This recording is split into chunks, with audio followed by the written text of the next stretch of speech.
That's a stickers. Go on. Oh, careful, careful. I can't. It's really low. Yeah, I know, but I'm trying to get this to stick on there.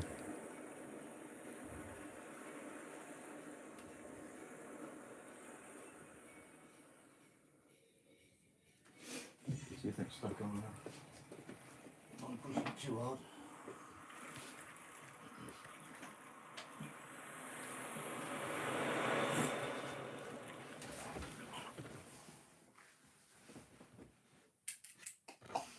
Yeah, it is. This is BBC One, now live coverage of the return of Her Majesty the Queen's coffin to London, the procession to Lion in State.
Six days have passed since the death of Her Majesty the Queen, and as London prepares to host the first state funeral in nearly 60 years, another important event in the period of national mourning is about to take place this afternoon. Now, overnight, in the Bow Room, which is a grand room overlooking the gardens of Buckingham Palace, the late Queen's coffin has been lying at rest, ready for today's state procession to Westminster Hall, and the lying in state over the coming days. The word state is very important because this is the day when the royal household transfers responsibility in a way to the state for the events to come. It's a reflection, of course, of the status of the event in terms of the monarch's passing. Now, the procession will make its way along the Mall, which is decked in Union flags, and they'll make their way to Whitehall and to Parliament Square. This is the ceremonial route, of course, travelled so many times by the Queen on very happy occasions, including jubilees and birthday parades, and of course in sadder times as well, including the funerals of her father and mother, whose statues dominate one section of the Mall on this ceremonial route. Now, for 4 days and nights, the ancient space of Westminster Hall, which is 1,000 years old, will be the setting for the lying in state and the solemn vigil, to be witnessed probably by vast numbers of people, all converging on central London in recent days, eager to pay their last respects to a much-loved and respected monarch. Our afternoon's coverage, which will of course be following all the events, right up until the service, the religious service in Westminster Hall a little later on before the lying in state begins. Our coverage begins with our special guest today, Sir David Attenborough, the distinguished broadcaster, and Dame Darcy Bussell, the equally distinguished ballerina, writer, author, and broadcaster too. Thank you both for coming in. Nice to see you. David, first of all, I mentioned the fact that this is really the opening of the state process. We are suddenly seeing central London as part of this very formal, very planned ceremonial process. And it's impressive, isn't it? It's impressive to see it unfold. Very much so, and impressive to find so many people here. And of course, there's a village here, in effect. I mean, ready for great numbers of people who have to be looked after, have to be provided with food and one thing or another. But also the sheer density of people, and coming from all over the place, from foreign shores as well as from all parts of Britain. And it is enormously impressive just to come here. When you think of the Queen's contribution, a lifetime of service, dedication, solid sense of duty, how important is it for us to be recognising all of those qualities and values as we witness all the ceremonial events going on in front of us? I think what is evident is the affection displayed by so many people from so many parts of the world, not just of this country, but all over the place. People are wandering around, and there's a sense of communal attitude, as it were, that we all are focused on the same event that happened a week ago, and we are all in this particular state of suspension in between the final acts. You're quite right, David, because of course we see lots of the people there waiting patiently along the Mall, and the crowds, of course, will grow over the days ahead. And Darcy, from your point of view, having met the Queen quite a few occasions, to put it mildly, having danced for her, indeed having danced within the same space as her, as we understand as well, what would you say about the Queen that you met and the Queen that you got to know? Well, I suppose what hits me straight away is probably one of the most hardworking women I've ever known, actually. I think, just having a small amount of pressure on my shoulders of being in the public eye, but to think that all her working life, all these 70 years of reign, that she's had a camera on her every minute. And that I mean, of course, the respect and the amount of work that she goes in to meet so many people and make them feel so valued and understood, it is extraordinary.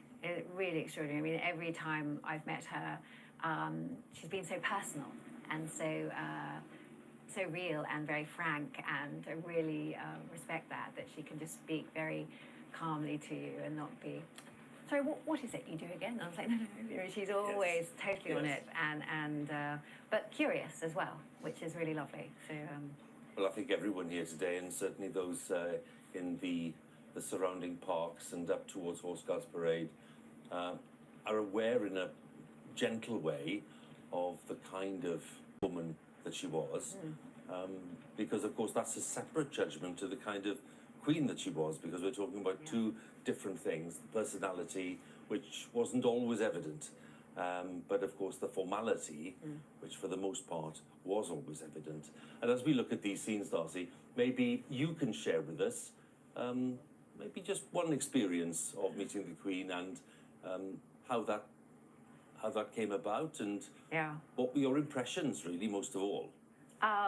It's quite cheeky, quite fun. I mean, there's lots of little stories where I've come across her. I think one of them, when you mentioned about being on the same dance floor as her, which is pretty unusual, I was going to Windsor Castle for a very big celebration of 4 royal birthdays, and I think it's quite a while back.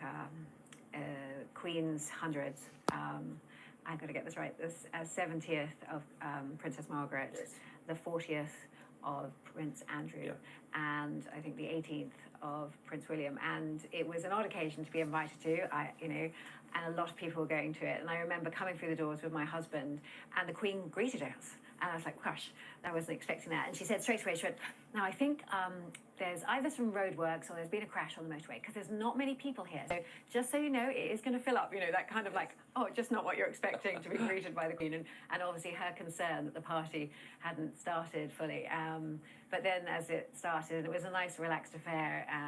It was a buffet more, and there was dancing, and me and my husband were on the dance floor, and then you suddenly realise that the Queen is dancing behind you. And I was like, oh, okay. don't want to bump into the Queen. And then we walked into another room and sat down by a seat, and then suddenly realised the Queen was sat next to us on another seat, and she said, "Are you following me?" Like that. And I went, "Oh, no, I'm not really. I promise you, I'm not trying to follow you." Just by a coincidence. But yeah, just cheeky and, Yes. and fun. And putting people at ease. Yes, exactly, yes, exactly. yes. And it was a lovely occasion, yeah. David, will come for some of your memories in a moment, if we may, because ever since the Queen's death was announced at 6:30 last Thursday evening, writers and commentators have seemingly been competing to produce the most impressive historical parallels, and yet the simple facts are, of course, impressive enough. A 70-year reign, 15 prime ministers, 15 US presidents, 7 popes, all within the compass of the reign.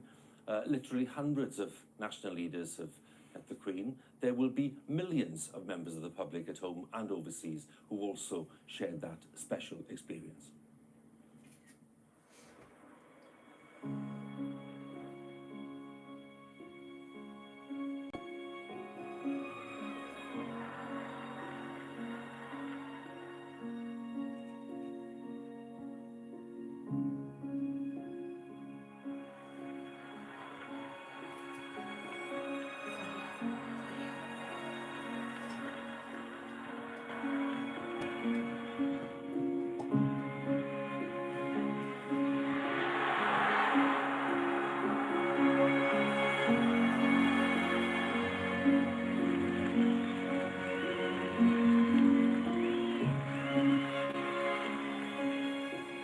When I was 21, I pledged my life to the service of our people, and I asked for God's help to make good that vow. Although that vow was made in my salad days when I was green in judgment, I do not regret nor retract one word of it.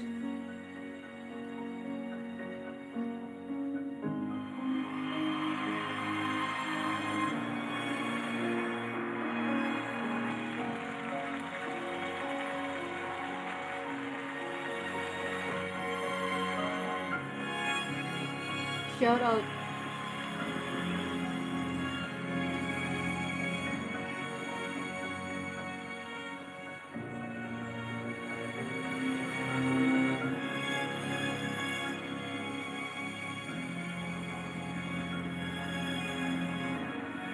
Thank you so much, guys. I really mean it. Thank you for being supportive, so supportive.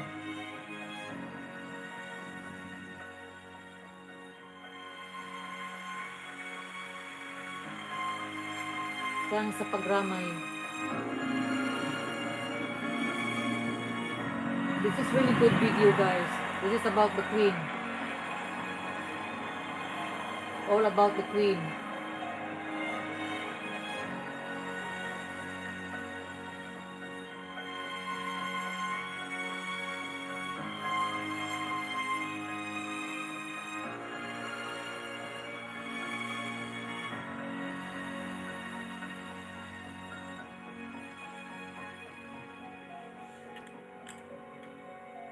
Good evening, Mr. Bond.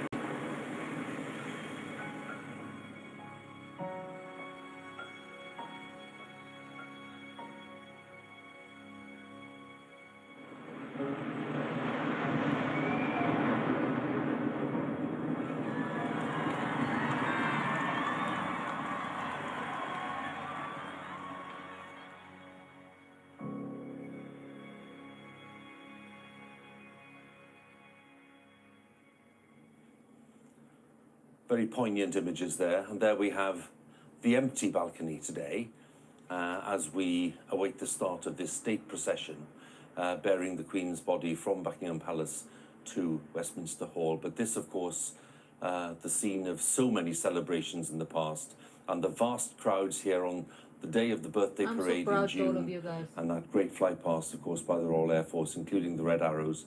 How many times have we seen it? And every time the Queen was there, smiling broadly. They're all standard flying because King Charles III is in residence at Buckingham Palace. The Royal Standard there proudly telling the world that the King is present, and of course the King will be part of the procession today. So let me give you a little guide to the events of the afternoon, because that'll help us understand how they might unfold as the afternoon goes on. In around an hour's time, maybe just a little more than that, the procession will begin.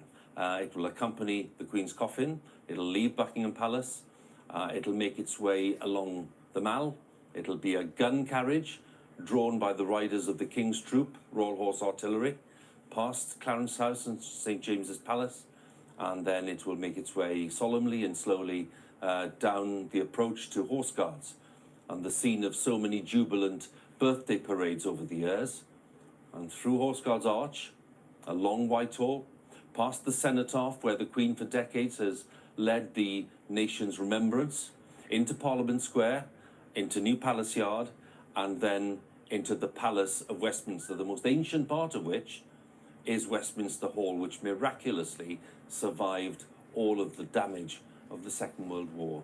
And Westminster Hall, 1,000 years old, is the location of the lying in state. That is where we will see the service a little later on, and that is where the Queen's coffin will be received. And then the vigils will begin, and then members of the public eventually will be able to London Eye, guys. come in and file past, and we'll have full coverage of the day's events. More special guests joining me later, of course, and if you'd like unaccompanied coverage, you can have that as well. Big Ben. You can use the service on the red button too. It's a Big Ben, guys. Well, now, a short while ago, the King's Troop, and Royal Horse Artillery, made their way to Hyde Park, where throughout the duration of the procession, they will be firing the minute guns. That will be happening there. That'll be a very solemn part of the day's beat, if you like.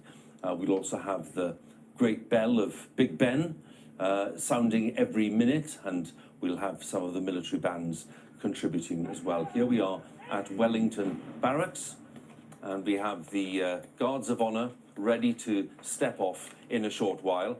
And there too is my colleague and former serviceman, J.J. Chalmers.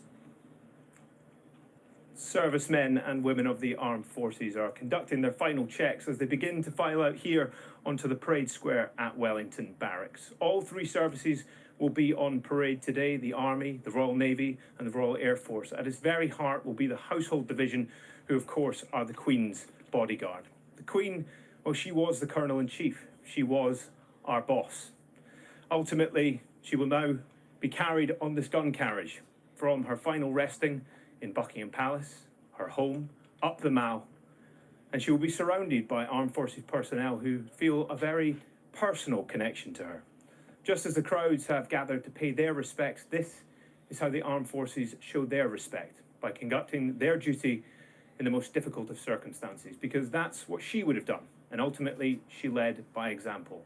Now, make no mistake, the individuals wearing these uniforms today are human beings. They will feel the emotion of today. They will feel it in every step they take. They will feel it in every order they receive, but they will conduct it with the utmost professionalism.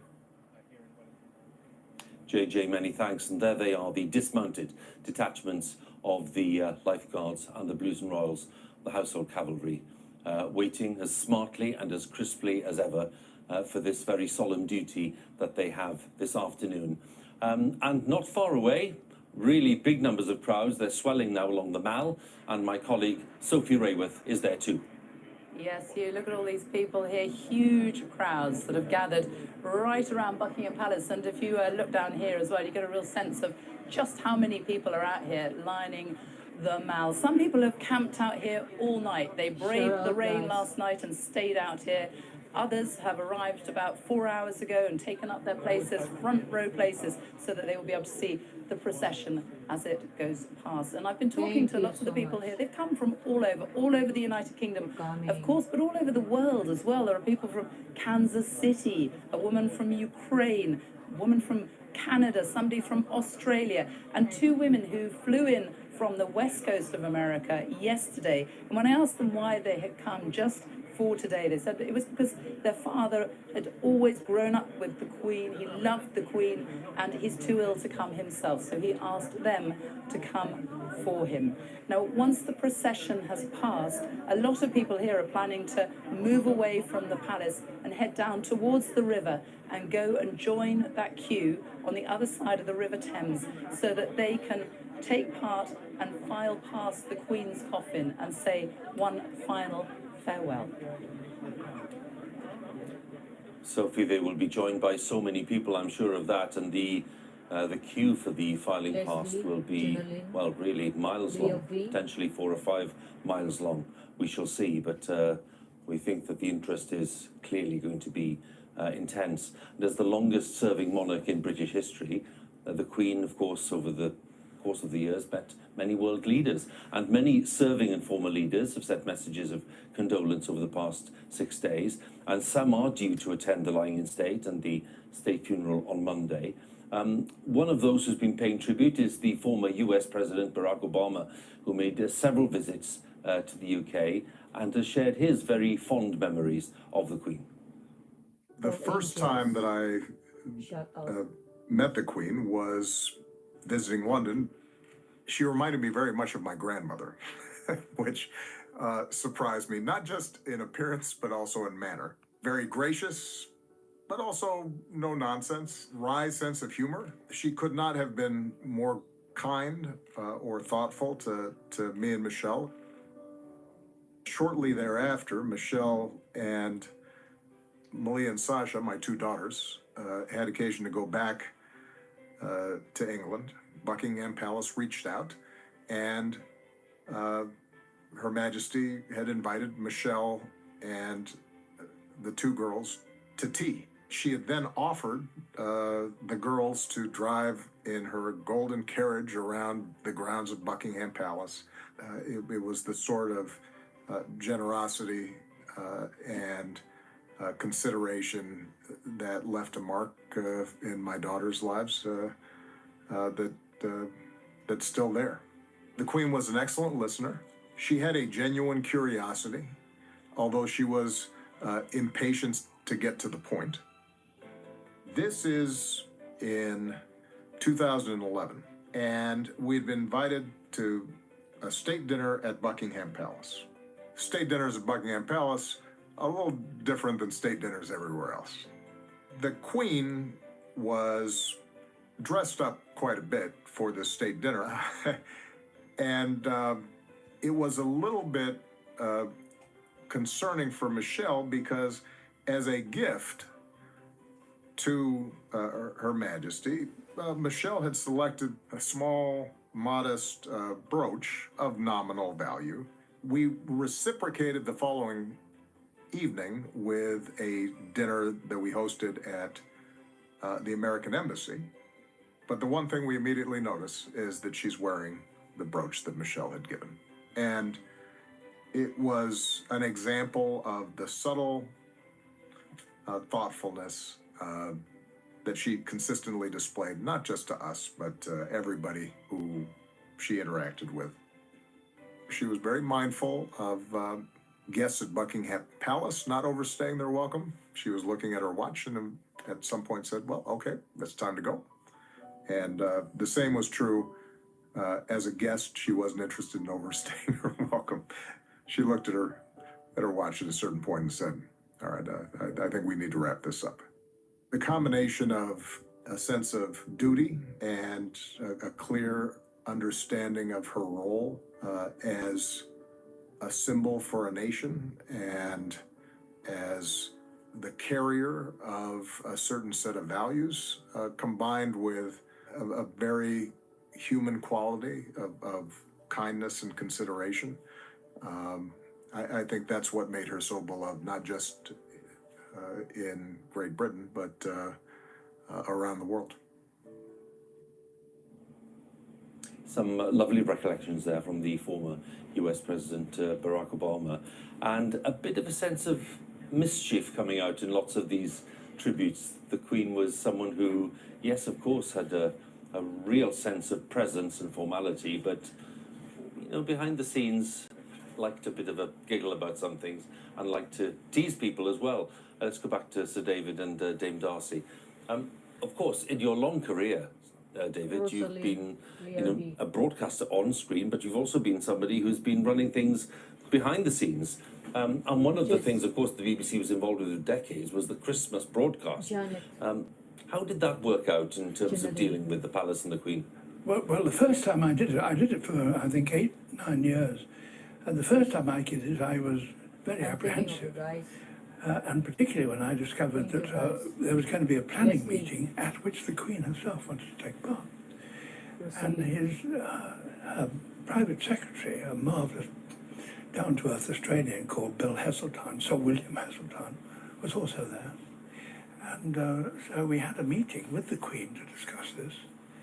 And the Queen said, what about costume? What do you sort of recommend? I mean, would this do? Now, we'd just selected the room in which it was going to take place. And the trouble was that her costume was green, but the room in which we were going to do it was also got a green wallpaper. So very apprehensively, it was my first time, I said, well, could we possibly have it changed to a different colour? And she said, what is wrong with that colour? And I said, well, no, it matches the wallpaper, and I think it would not look good. And Bill Heseltine, hoping to help, said, I mean, it was either that or getting the rule repapered. Yes. And she said, repapered? Have you any idea what that's going to cost? And so I thought I'd help Bill. Said, she did not help me. I said, I think that was Sir William's little joke, madam. Maybe, she said, but not a very good one. It's insights like that, because it's really, she was making a more serious point, which was, of course, how could I help the production? Yes, it did. That was the point. Oh, yes. He was perfectly, very anxious to help in whatever way he could, yes. Darcy, one sense about the idea of a role model, which is a ridiculously complex idea in one way, Yes. because of course when somebody's been on the throne for 70 years, the sense of being a role model changes as well.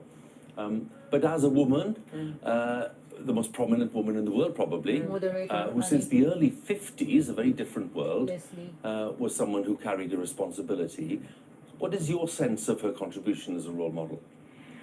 Well, you just gain so much strength from it, don't you? I mean, just to think that she came You're getting at such ready, a guys, for young age, Procession. such a young age, and how daunting that would have been. And I only have 2 daughters, and I just think of everything they're starting off doing, and to think that they're there gonna as be our good, queen, guys. starting at such a young age with such responsibility on her shoulders, the history and everything, and what she was taking on, and her great resilience and her, I suppose, her strength. Thanks for that showing I me think your was love and support. most inspiring as a young dancer as well. Overwhelming, really. Thank you very much. Well, there we have the scene at Wellington Barracks, which is just a few yards away from Buckingham Palace. But we have the dismounted detachments of the Life Guards and Blues and Royals, and we have the 1st Battalion Coldstream Guards also as part of the formalities today and providing the King's Guard today. And they will be one of 3 guards provided, one in the Queen's Garden opposite the palace, and then one at Horse Guards and the other in Parliament Square. Let's join my colleague Fergal Keane. We've come through days of journeys, each representing a final goodbye to places where the Queen was loved and which she loved. Admilia. Here at Wellington Barracks, the troops of the Household Division, the monarch's personal guard since 1660, are about to make the short journey to Buckingham Palace, from where they'll accompany the Queen's coffin to Westminster Hall for her lying in state. This cortege includes troops from the Life Guards and Blues and Royals, the King's Guard, the Guard of Honour, and a bearer party from the 1st Grenadier Guards. All will march to the bands of the Grenadier Guards and the Scots Guards. This will be the Queen's final departure from Buckingham Palace, from where she witnessed the celebrations on VE Day after the defeat of Nazi Germany in 1945, and where, this June, she acknowledged the crowd celebrating 70 years of her reign.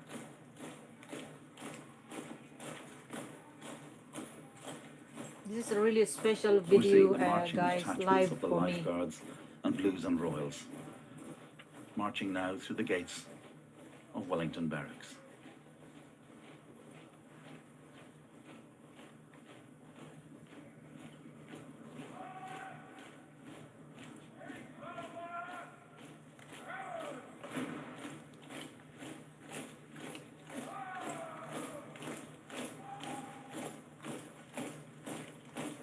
You're watching live and it's not delayed, guys, video.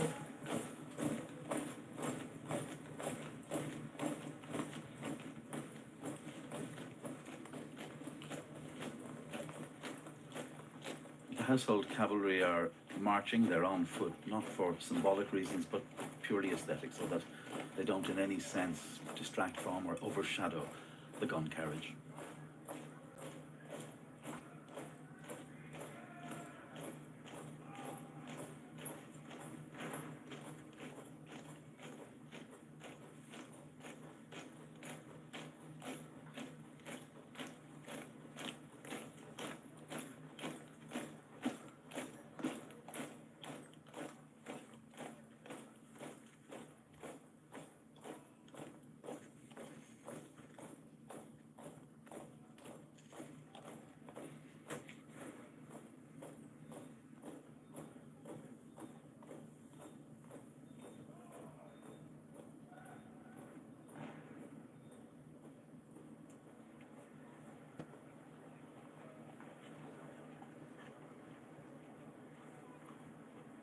Gina Lim, Leah View, Admin Bia.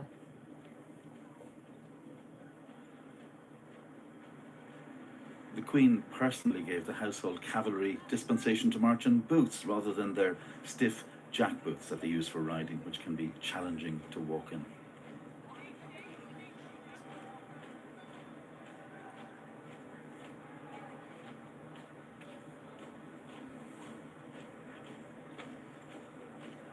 The Life Guards and the Blues and Royals are the two most senior regiments in the British Army.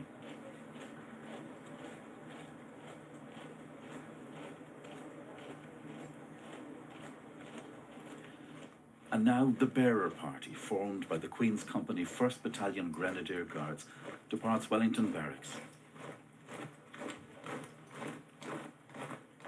And these are the King's Guard of Honour.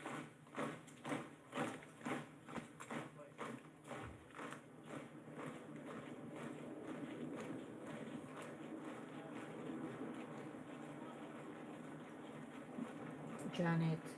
And these are from the King's Guard of Honour, the 1st Battalion of the Coldstream Guards, the oldest continuously serving regiment in the British Army. Her Majesty had a special relationship with the Grenadier Guards as she was appointed Colonel-in-Chief on her 16th birthday. My colleague J.J. Chalmers is at Wellington Barracks. I'm with Lieutenant Colonel James Shaw, who is the Brigade Major. So you've been in your post for 7 months now, but I would like to know, what is your job today? So two roles today. Firstly, making sure the day happens to plan, organising all the details, and secondly, I have the honour of marching in the procession. Ultimately, this is a ceremony that has been decades in the planning, and many people will have been involved in that process. Ultimately, many could have stepped into your role throughout the decades, but it's proudly fallen on your shoulders and the shoulders of those that you command. How are preparations to this point? Preparations are going really well. Everybody is working super hard. We've done a number of rehearsals and we're set and ready to go. I think viewers at home will notice a bit of a change of pace. It's not a slow march you're doing. You're going at 75 paces per minute. What's the significance of that? It means the procession moves with solemnity, dignity, and it will almost look like we're gliding along, and it's the most dignified way we can move Her Majesty to Westminster Hall. Ultimately, in my opinion, there's no greater privilege than to lead those in the armed forces. Today, how proud of you will you be of those under your command? So proud. I know everybody just wants to give 100%, and every person in the armed forces just wants to be the best they can be today. Thank you very much, sir. Thank you. Gina Lim.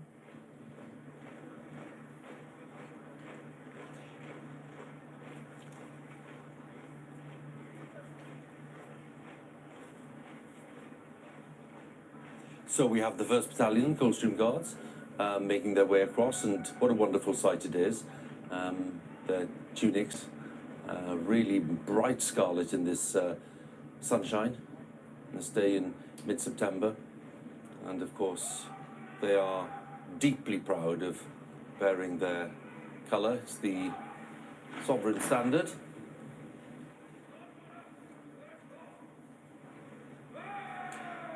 The commanding officer is Lieutenant Colonel Frederick Wells, who is, I understand, just 24 from West Sussex. So it's quite a responsibility for a young officer. The colour has been draped in black, in keeping with the full formality of the state occasion. And they're ready for the formal procession to begin in a few minutes' time, when the King's Troop will bring the gun carriage which will bear the Queen's coffin all the way along the Mall over to Westminster Hall.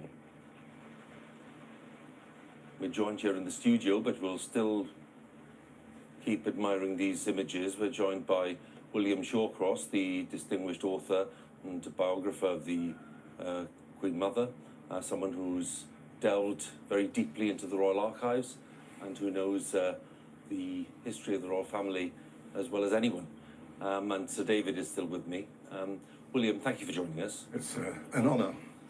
As we admire these images and the full glory of this state occasion, it's solemn, but it's something to be admired as well. Of course. What are your thoughts on what the day represents?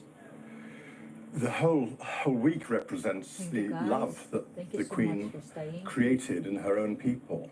And the gratitude, I think gratitude is a very important word for today and all of these days. She, in her Diamond Jubilee, typically, with typical modesty, said, "I'm very grateful to you for all you have done." Well, now we, as the people, are showing day after day, hour after hour, the gratitude that we have, correctly, in my view, for the extraordinary service and love that she's given this country. We're looking, of course, at the very close bond between the Queen and the armed services, and that's been evident throughout the years, yes. From when she was a young princess, and especially so with the Grenadier Guards, yes. Who are very prominent today, taking a prominent role. So there's that bond. There is the bond with the military, there's the bond with the people. And so there are two bonds in evidence today, because of course we have thousands of members of the public yes. lining the Mall, and I suspect these crowds will swell in the days to come.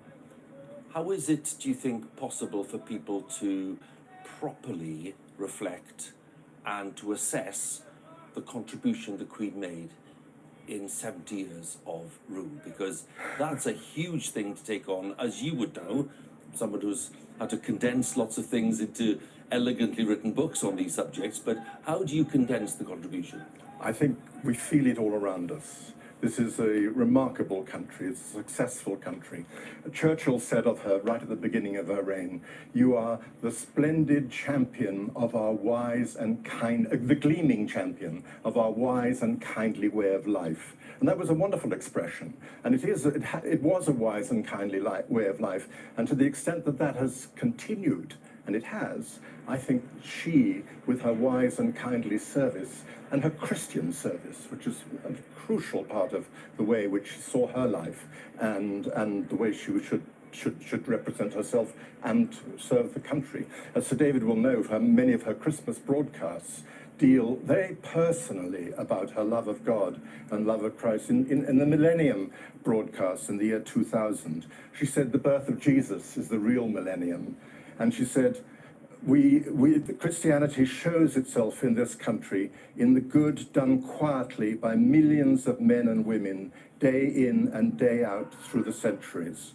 And for me, the teaching of Christ and my own personal accountability before God provide a framework in which I try to live my life.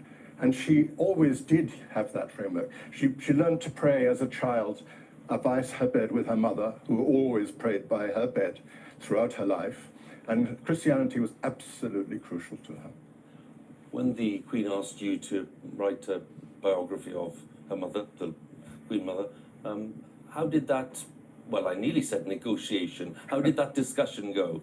it happened because of the BBC, actually, because 20 years ago, I did a series of programs called Queen and Country for the Golden Jubilee. And afterwards, they were looking to, the Queen Mother died just before Easter weekend of that year, 2002. And the official biography had to be written.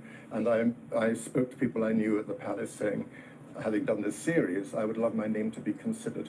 And a year later, I had a letter from the palace saying, the Queen has asked me to invite you. And it was the most wonderful thing that had ever happened to me in my life, in my public life, apart from my family, of course. And I spent the next 6 years in the Royal Archives reading all these fantastic letters of the Queen Mother and her children. And it was a joy, absolute joy. Thank you very much. Well, the procession is about to get underway. Let's join Fergal once again.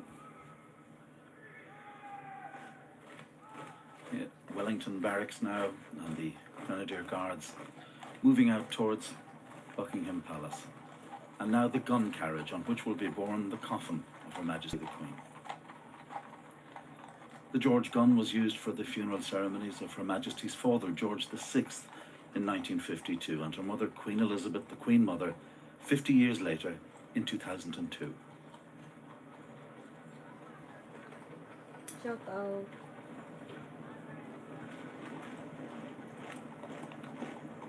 The King's Troop Royal Horse Artillery gun carriage.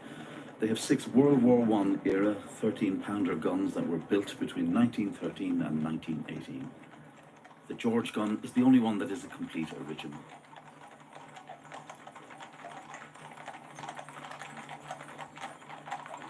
That's nice. You can hear the sound of the gun carriage.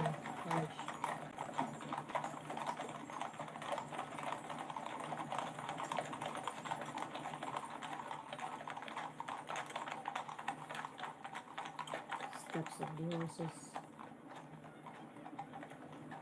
The carriage now approaching the monument to Queen Victoria before moving around and into Buckingham Palace.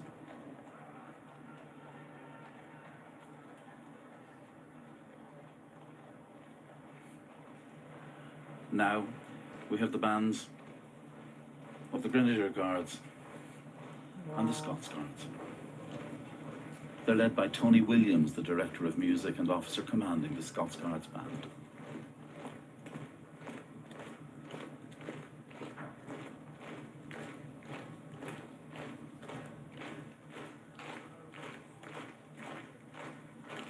They will be playing music from Chopin, Beethoven, and Felix Mendelssohn, who, during the 19th century, played 3 times for the royal family at Buckingham Palace.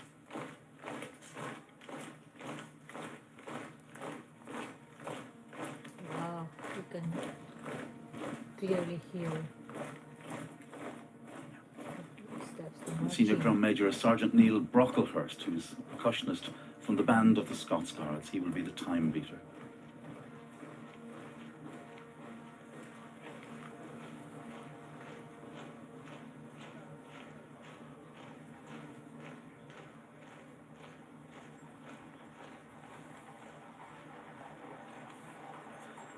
And now drawn up inside the forecourt of Buckingham Palace, detachments of the Life Guards and the Blues and Royals.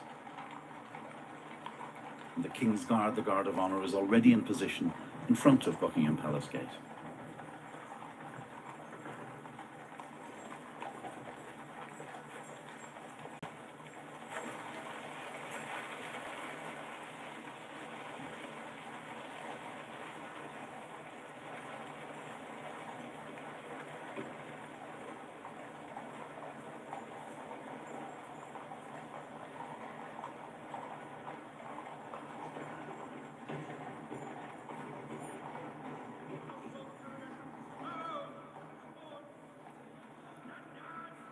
It is a day when the sound, almost, of marching feet, of rolling wheels, speaks more than the words. Exactly. Beautiful. Hello, Lilith.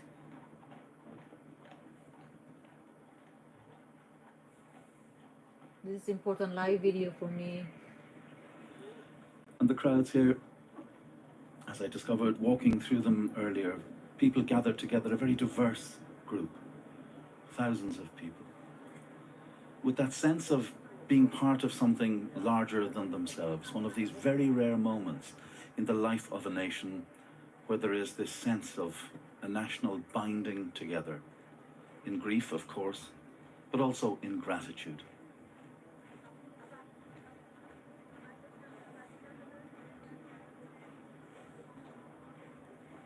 Young and old.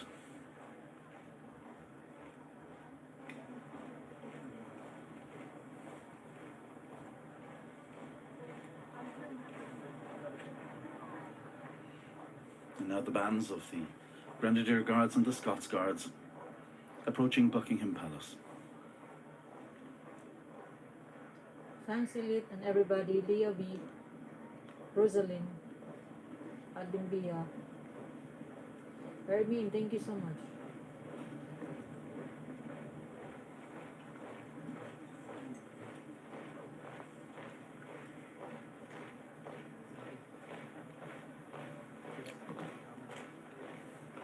You're part of this history, guys. You're there supporting me. Thank you so Buckingham much. Palace, of course, the Queen's home in London, but also this great edifice at the heart of the capital, which has been witness to the gathering together of the peoples of the United Kingdom in triumph and sorrow. It was bombed 9 times in World War II.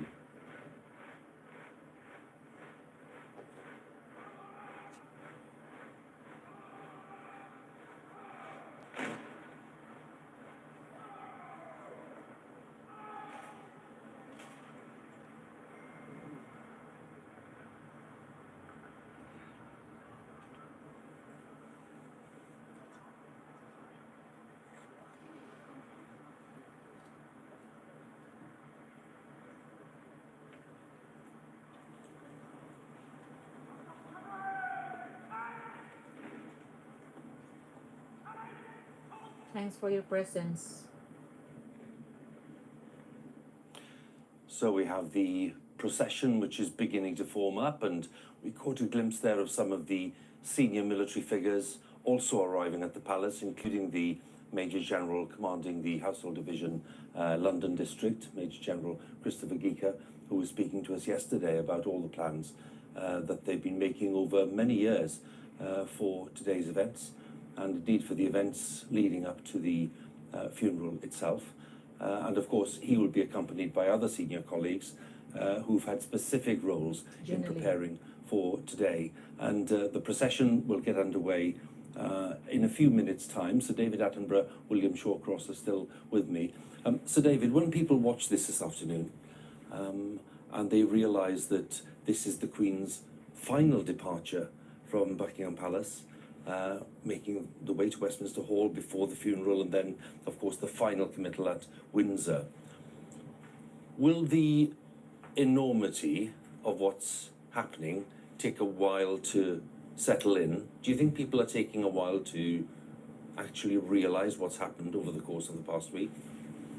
I suppose so, but my sense is that they understand very well the enormity, to use your word, of the occasion, and there is a mixture of practicality, but also solemnity, if not reverence, amongst the crowd. The interesting thing to me is that if you're part of the crowd, you somehow want to communicate. And the only way you can communicate that we have at our disposal is applause. And so I was rather shocked when the crowds were applauding as the coffin passed. And yet that's the only way in which they could say anything, communicate anything. It was inevitable. Thank you so much. I mentioned the fact that you'd be in charge of Christmas broadcasts, but of course not the only broadcast that you made in terms of the Queen and the Queen's presence. The Queen Consort, by the way, Sir David, just making her way to the palace. The Queen Consort and other female members of the family, apart from the Princess Royal, that is, will be travelling to Westminster Hall by car. What we'll see is the King and his 2 brothers certainly processing behind the gun carriage as it carries the coffin over to Westminster Hall. I was asking David about your experience of, in effect, working with Her Majesty on different forms of broadcast, and how you perceived her to be in terms of her attitude to life and her attitude to how the world was developing for good and for ill. How did she strike you as a person in terms of her engagement? Oh, very practical. She wanted to know the practicability of this, that, and the other, and why you actually did it, or why you preferred it this way rather than that way. And that was rather testing, really, because if you had suggested something that was just going on, as it were, off the top of your head, and she would immediately explain that, make it clear that that was perhaps not very bright. It was quite a formidable occasion. And yet, on the other hand, she was extremely good at being practical and down to earth. And reverential she didn't require. She required honesty and practicability, I think, I hope. Thank you. Well, we've seen the gun carriage, of course, being taken into the precincts of Buckingham Palace, and shortly the coffin will emerge on that gun carriage and be taken over to Westminster. Of course, the crowds are here wanting to enjoy the glory of the spectacle, despite the solemnity of the occasion. And Sophie can tell us a little more about that. It is so quiet out here. It's so still, so calm, eerily so, very dignified as well. There are thousands and thousands of people, and you can hear hardly anything. Among the people out here in the crowds today are people who are from the charities, the organisations of which the Queen was a patron. I'm joined by Yolanda Clark, who is from Cruise Bereavement Support. You met the Queen not that long ago, did you? What was that like?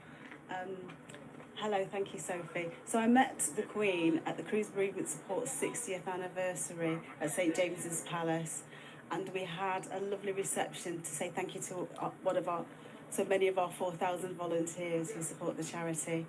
I met the Queen, I was presented to her, and before she came in the room, I smelt her perfume, which was exactly the same as my mother's perfume.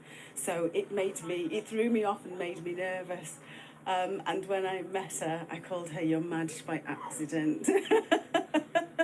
But I did correct it, and she smiled at me, and she looked at me with those beautiful eyes and that warm smile. And it was just amazing. She was so compassionate. She heard my story, she listened to me and made me feel like I was the only person in the room. And the work that your charity, your organisation does is all about supporting people who are dealing with grief. And everyone is very struck by the reaction that people are having to the Queen's death. Some people are really surprised at just how emotional they do feel. Yeah, so grief hits you. We can't tell you how you're going to grieve. It hits you in surprising ways. I always liken grief to a 2-year-old who's going through the naughty twos and doesn't know how to manage their emotions. That's what grief feels like. So it can bring up a multitude of emotions in people. So people will cry, never expected to. People will go quiet. They might be busy. Thank you, guys. There's a lot of reactions to grief that sometimes people don't realise is grief. And you have to think about the royal family inside Buckingham Palace right now, getting ready to leave the palace with the Queen's coffin for the last time. And that is a family who is going through that grief in a very, very public way.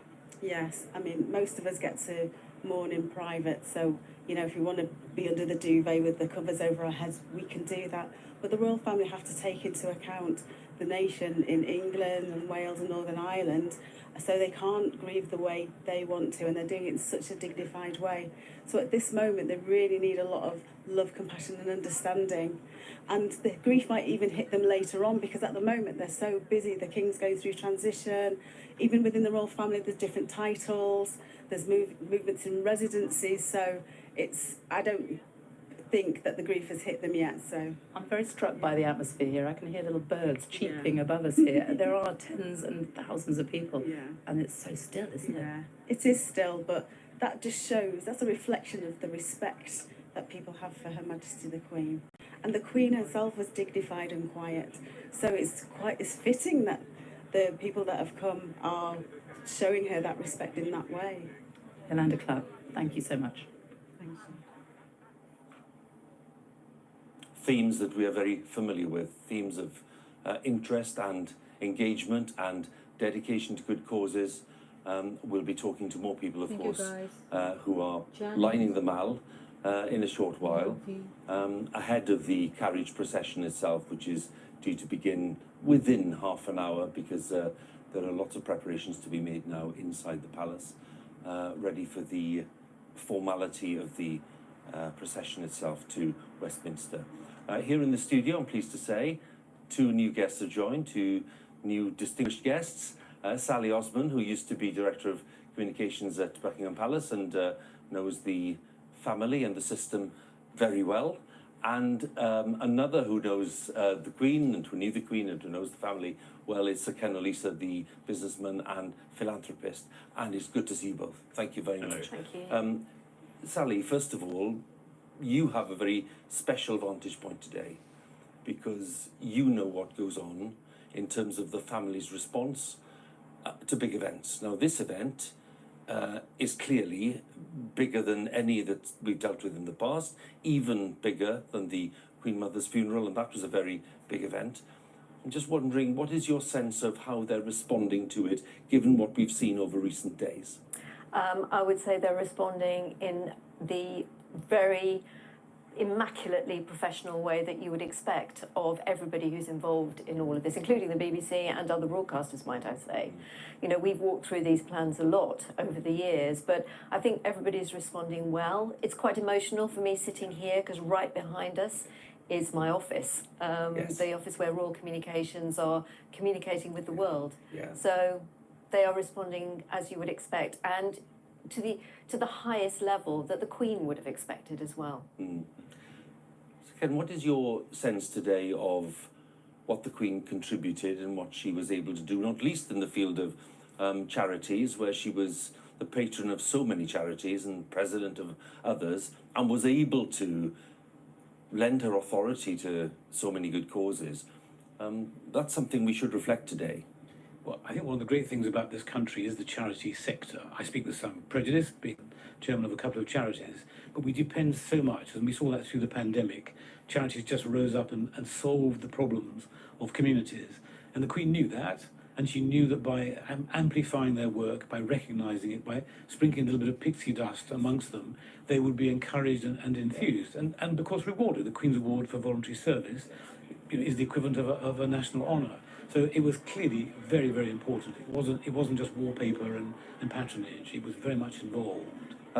When we talk about involvement, we don't just mean the odd hour here or there. I mean, actually, in terms of lots of the causes, what people have been telling us over the last week is that there were repeat visits, there were offers of support, there were practical measures that were offered way beyond just using the name on a letterhead. Is that right? Totally right. And I'll give you an example. We ran a little project in London where I'm the Lord Lieutenant for small faith-based charities. And the palace heard about it and said, how did it go? And it had gone very well. And so the Queen organised an enormous reception in Buckingham Palace for faith-based charities from the whole of the country. But they're all little ones. It was a church here, a Muslim charity there, a Jewish charity here. And as we stood in the lineup before we went in to meet all the people, Her Majesty said, just listen to them all chirruping out there. Yes. Because the joy of all these little charities coming together, being recognised, being thanked, was something, a classic example of the sort of thing that she stood for. And in terms of your work in that office over there, Sally, how much of your work to do with the Queen's public activity was to do with helping charitable organisations? It was absolutely essential. I mean, the monarchy's work with charities is such an important part of their soft power, you know, in terms of uniting the nation in so many ways and reflecting, as Ken says, you know, the small charities, the big national charities that go from sovereign to sovereign, but also those kind of charities that reflect the rest of national life, the Queen's Award for Enterprise, the Queen's Anniversary Awards for Higher Education.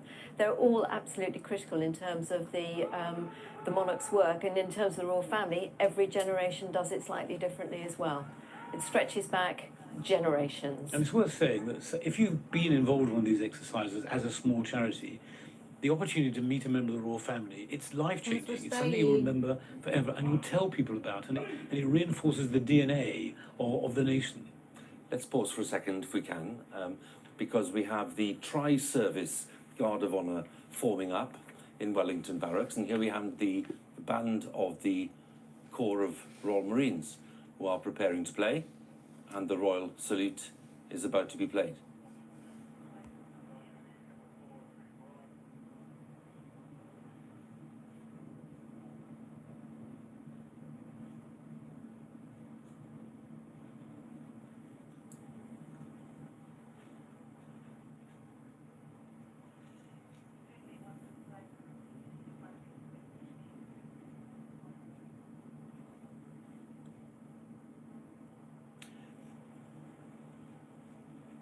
And the colours, as we can see throughout the day, draped in black.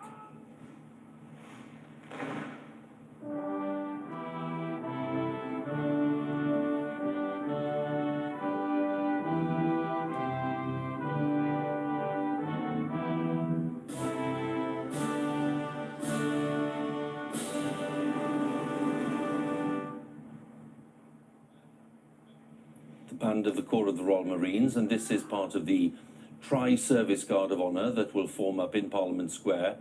The Royal Navy with the King's Colour of the Fleet, and soldiers from Nijmegen Company, 1st Battalion Grenadier Guards with the King's Colour, and the Royal Air Force with the King's Colour.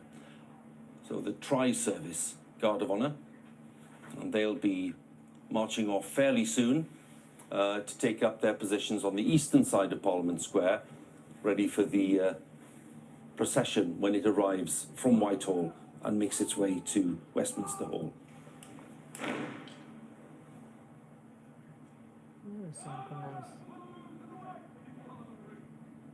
So over at the Palace of Westminster, which is bathed in sunshine this afternoon, very nice contrast to yesterday. There we have the Elizabeth Tower, named in memory, of course, of Her Majesty, and the great bell of Big Ben, which will be tolling every minute during the procession itself today. And Westminster Hall there, just in the shadows on the right-hand side, the oldest part of the Palace of Westminster. And my colleague Petroc Trelawney is there. Hugh, yes, the Elizabeth Tower, renamed for Queen Elizabeth II to mark her Diamond Jubilee 10 years ago. And the clock face of Big Ben, the newly restored clock face of Big Ben, its rich gilding glowing in this glorious afternoon sunshine, setting off perfectly with the blue skies above London. At the exact moment that the procession bearing Her late Majesty's coffin sets off from Buckingham Palace, a bell here will start to toll, and it will ring out every minute until the cortege arrives at the Palace of Westminster. Wow. Westminster Hall itself, nearly 1,000 years old. For much of yesterday, it was filled with soldiers, choristers, heralds, parliamentary officials, and members of corps of royal bodyguards established under Tudor monarchs, all preparing in minute detail for this moment. The Queen's mother and father both lay in state here inside these walls, and soon her coffin will rest on a catafalque draped in purple cloth. Wow, This is a highly symbolic occasion, the moment that the coffin becomes the responsibility of the Earl Marshal and passes from the care of the royal household to the state.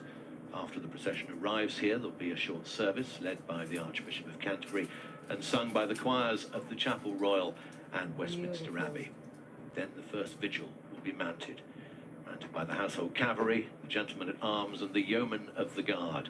The first of 20 watches, each one lasting 6 hours. Watches that will run continuously until Monday morning, when the coffin will be carried across Parliament Square to Westminster Abbey for the funeral service.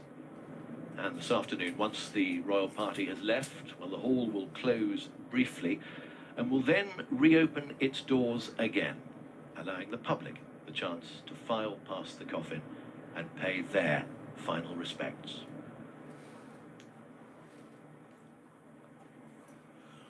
And now the King's Troop of the Royal Horse Artillery are deploying in Hyde Park, from where they will fire the minute guns Hyde Park. every minute to remember, to draw the capital to attention. It's remarkable.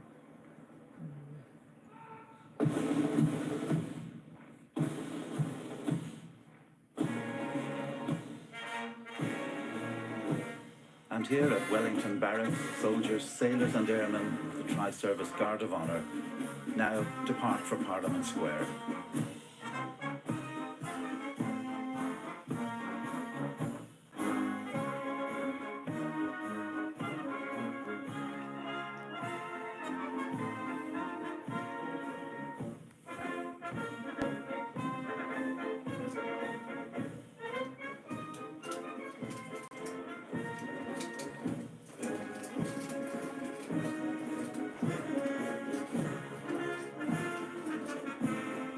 The band of the Royal Marines, led by Lieutenant Colonel Jason Bertram, Principal Director of Music of the Royal Marines.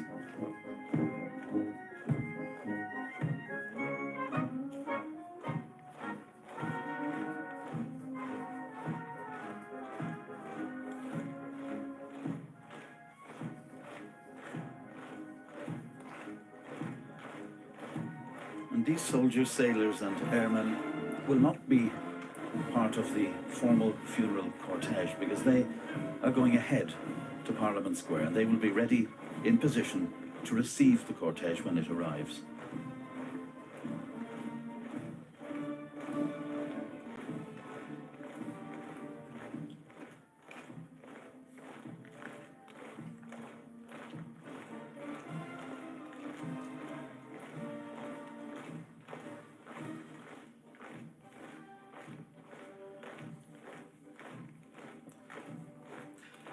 This reminds us, of course, that beyond her relationship with the troops of the Household Division, the Queen was Commander-in-Chief of the entire armed forces.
So to the rousing music being played by the Royal Marine Band, we are in a position to see just the corner there of Horse Avenue and Birdcage Walk as the Tri-Service Guard of Honour makes its way to Parliament Square.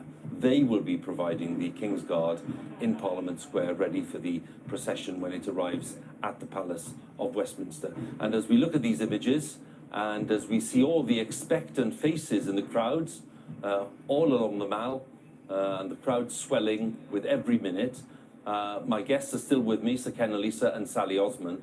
And as we look at this, Sally, and everyone here in the crowd, of course, acutely aware that it's been a great burden placed on the King's shoulders now, but after a very long apprenticeship, a record period as Prince of Wales, he's now King Charles III, lots of people very impressed with the way that he's stepped up and the eloquence with which he's spoken in recent days. How does the palace, because you will know this better than anyone, how does the palace manage that transition and all the different things that the king may well want to do, the different ways in which he may want to operate? How is that being managed? Well, it's interesting, you know, that the Queen on his 70th birthday made a very nice speech calling him the Duchy original, but he's very much his own man. Yeah. And he will be his own man. But as we've seen over the last few days, the machinery of monarchy keeps ticking, and he will pick up those duties. I wouldn't call it a burden necessarily. It's a different kind of duty. He spent his entire life too, serving people, being dutiful, etc. And this is just a different way of doing it now, in terms of now holding the role of monarch. Well, we're just looking at the crowds, and of course this is an interesting sight, Sally. Look at this. These are the staff of Clarence House who've turned out for this procession today. And Clarence House, of course, a home which has had, again, strong links with the late Queen and with the late Duke of Edinburgh, and indeed Prince Charles. And indeed the Queen Mother as well. It's very different, and I'm not quite sure what the practicalities will be in terms of who stays where, but these people have worked with the King for many years, and there'll be a lot of affection there, as there will be for all the people in Buckingham Palace who've worked with the Queen so closely, who'll be really feeling this very keenly. It's one thing that we've maybe not reflected enough on, to be honest, which is to do with the kind of impact this will have had on staff who've had, in some cases, a lifelong record of service to the Queen. Some of them surely will stay on, but some clearly will maybe feel that as the Queen has left us, it's maybe time for them too to move on. It's a difficult time. It's a difficult time, and I'm sure those decisions will be being made. The people I keep thinking about are the ladies in waiting, actually, who've been such a constant in the Queen's life, alongside her personal pages, alongside Angela Kelly, who is obviously the Queen's dresser and personal assistant. You know, these people who have lived with her and have seen the private side of the Queen as much as the public side, you know, they will be feeling, but everybody will. Anybody who's been involved in the household at any time is feeling this quite personally. We talk about the public side there, Sir Ken, and of course, as Lord Lieutenant of London, of all places, you will have had your regular contact. You will know exactly what this relationship is about. The Lord Lieutenancy in itself is a role that lots of people, kind of don't quite get what it involves. How would you explain it? Well, the challenge with the Lord Lieutenancy is that it's a relatively modern institution in our country. It was King Henry VIII who established the role of Lord Lieutenant, so we're only 500 years in post. And his brief then was to uphold the dignity of the monarchy in each county, which meant in those days quelling riots and raising the army. So it was until the early 20th century that the Lord Lieutenant would raise the county army, for example. We moved on a long way now. Quelling riots is done by the Metropolitan Police, and never mind about how we recruit people to the army. It's irrelevant to today. But the point is that our task remains the same, which is to seek ways within each county, and there are 98 of us, to uphold the dignity of the monarchy. And that means taking the objectives, the values of the monarchy, and amplifying them in every way that we can, supporting charities, supporting the military, supporting the population, building bridges. Her Majesty was so strong on looking for the good things in people and then amplifying them rather than looking for the divisions. And my 98 or 97 colleagues and I are focused very much on doing that on the ground. And we talked of transition with Sally, with the transition from Prince Charles to King Charles III, and the way that relationship will change. How do you foresee that? Well, I shall be getting new instructions, clearly, on what I'm required to do, and I'm sure some things will change. But isn't the most wonderful reaction to what we're seeing at the moment is so little actually changes? The continuity in our lives. I mean, seeing the heralds in their tabards the other day. Somebody once said it was like a theme park. No, it's not. It's the absolute embodiment of our DNA and the values of the nation. Seeing people celebrating here at the concert and at the pageant, it was us saying, well done for being what we are and what we believe in. Seeing people working so hard in the pandemic to help each other out was an embodiment of that. So, yes, of course, there will be some changes, but I'm very confident the sweep of history will continue. Yeah. Do you share that confidence? Absolutely, and that word continuity is so critical in terms of it's seamless from monarch to monarch, even though the world around is changing. Their values and their purpose are critical, and that continues in terms of serving the people. And we must be the envy of the world. Just think what's happened. Head of state has changed, Prime Minister has changed, not a shot fired, not a window broken, not a riot on the street. We've just moved it through. I mean, how many countries in the world can claim to have managed this kind of transition as well as we have. It's good to see you both. Thank you both for coming Thank in, you. Sally and Sir Kent. Thank you very much.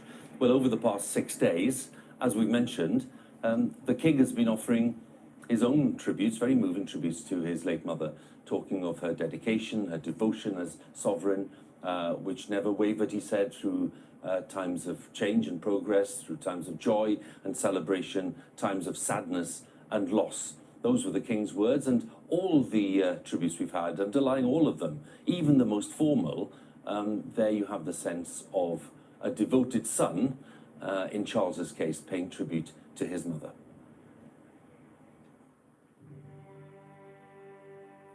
I do have, very happy memories of childhood.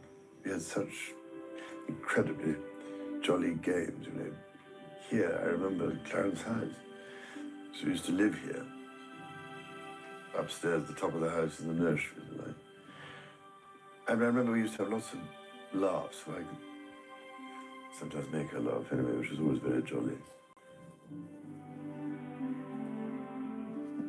I shall never forget her, when we were small, having a bath, and she came in practicing wearing the crown before the coronation, with all those sort of marvellous moments. Particularly, I've never forgotten when I, went to the part of the coronation.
Not to have, if you know what I mean.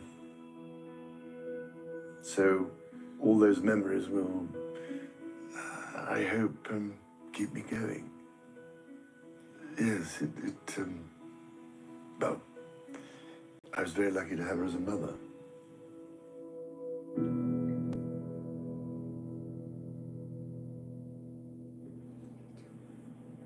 Such warmth in the tributes there, genuine warmth, which came across. And of course, we've heard the public tributes to the Queen from the then Prince of Wales. But of course, it's a different matter privately.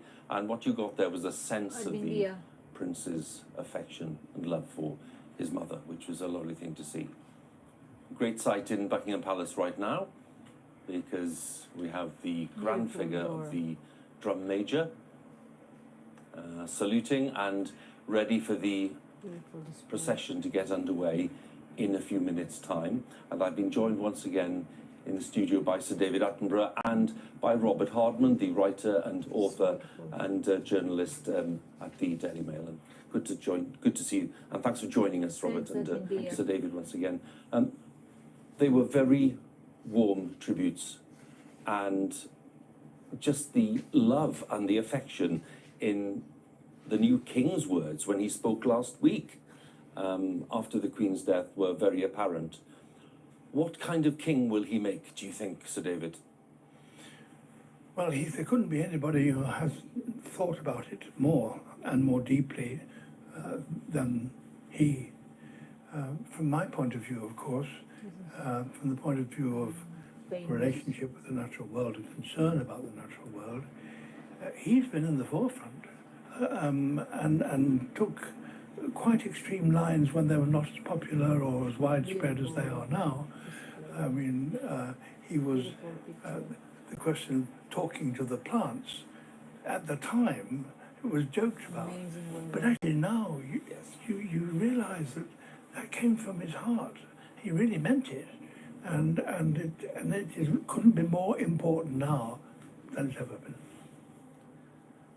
David, we're approaching the moment when this procession is going to begin. There we have the great scene, the great formality, and the symmetry of the military there providing the Guard of Honour at Buckingham Palace. Thank you for And staying. the Royal Standard flying, signalling that the King is there, King Charles III, who will be part of this Means so procession. much He to will me. be following the procession on foot with other members of the family. And it'll be a solemn moment when they, of course, follow the procession all the way to Westminster Hall. Let's join Fergal Keane again. Soon now we expect the coffin to emerge from Buckingham Palace. The bearer party has carried the coffin, led by the Sovereign's piper, through the Marble Hall and the Grand Hall. And from there, it will be taken by the by the Guard of Honour to the gun carriage. Already in the ballroom, the Crown Jeweller has placed the imperial state crown on the coffin, and the royal florist has placed a fresh wreath of flowers.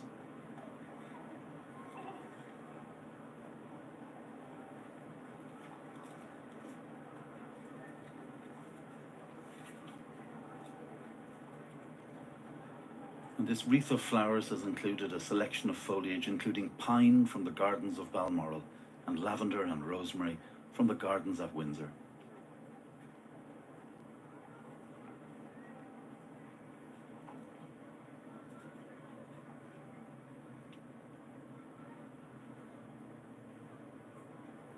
And stillness now, before that moment when the crowds will see, for the first time, the coffin moving, leaving Buckingham Palace for the last time.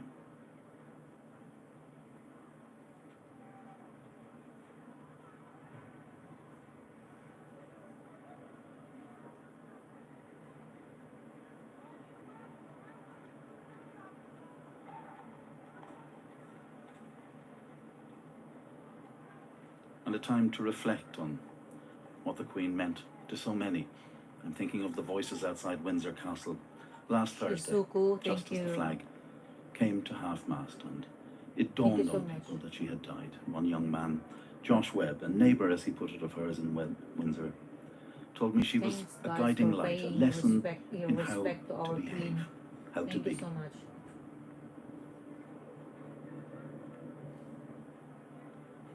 Thanks for your love as well, Suko. Thank you so much. And everybody.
the steady beating of the drum, the ringing of Big Ben, and the minute guns.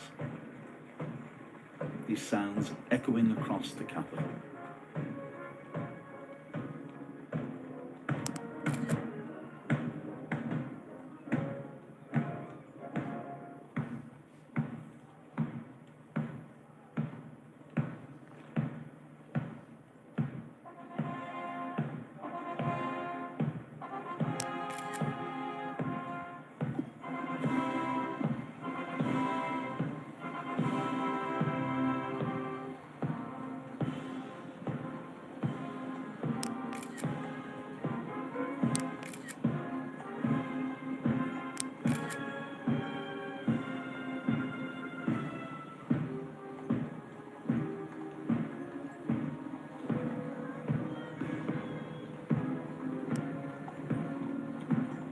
This day of most solemn duty for a king and a son.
Poignant to reflect that the Mall was most recently the backdrop for the Queen's Jubilee celebrations in June.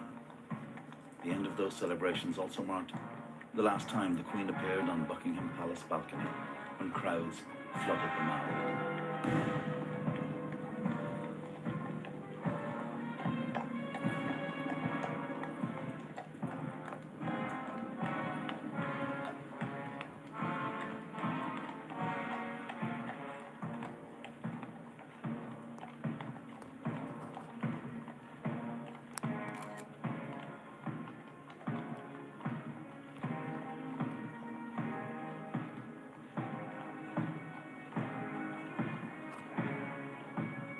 Commanding officer of the gun carriage is Captain Amy Cooper, 31 years old. She's the only mounted officer today. Thank you, Yads.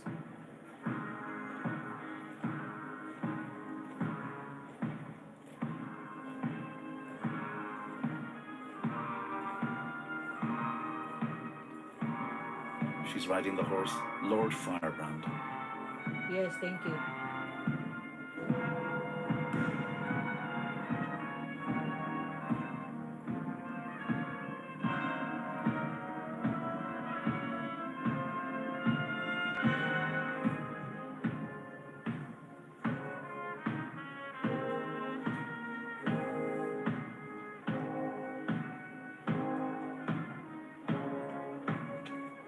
Thank you so much, Yats, for coming. Be part of this video. Thank you so much.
Meron ka ng jacket.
Cortege now passing statues of King George VI and Queen Mother. The bronze statue of the Queen Mother, who died in 2008, aged 101, was unveiled by Her Majesty the Queen in February 2009.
cortege now moves down towards Horse Guards Parade,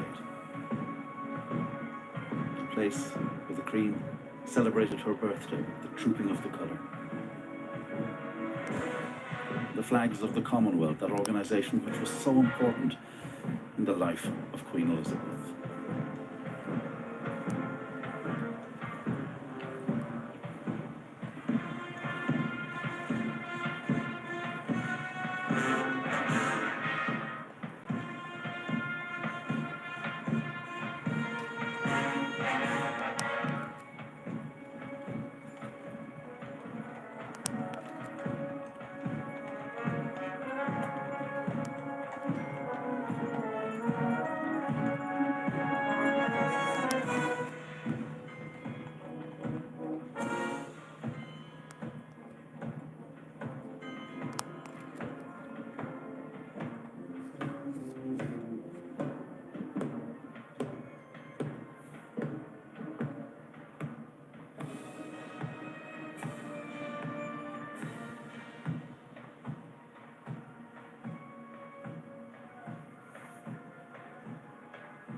Now departing Buckingham Palace, the Queen Consort and the Princess of Wales, Duchess of Sussex and Countess of Wessex, leaving from the grand entrance, and they are travelling to the Palace of Westminster, where they will be ready to meet the cortege.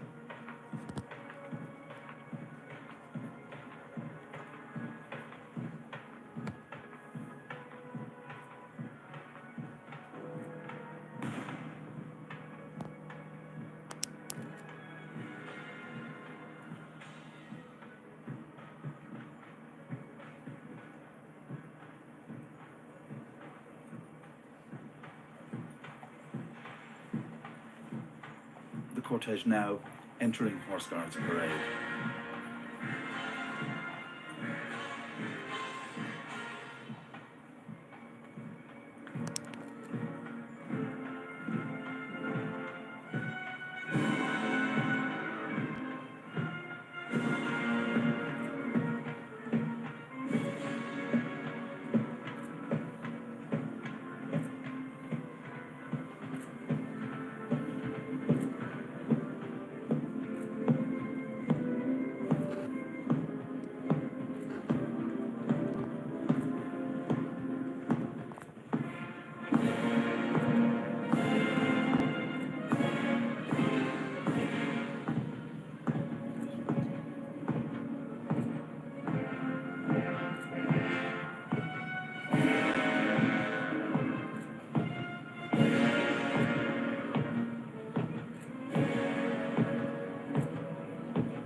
applause there in appreciation of the Queen's life, mingled of course with the grief natural to a moment like this.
Under the archway and briefly out of the sunlight, but the constant, steady beat of the drum, that metronome of grief.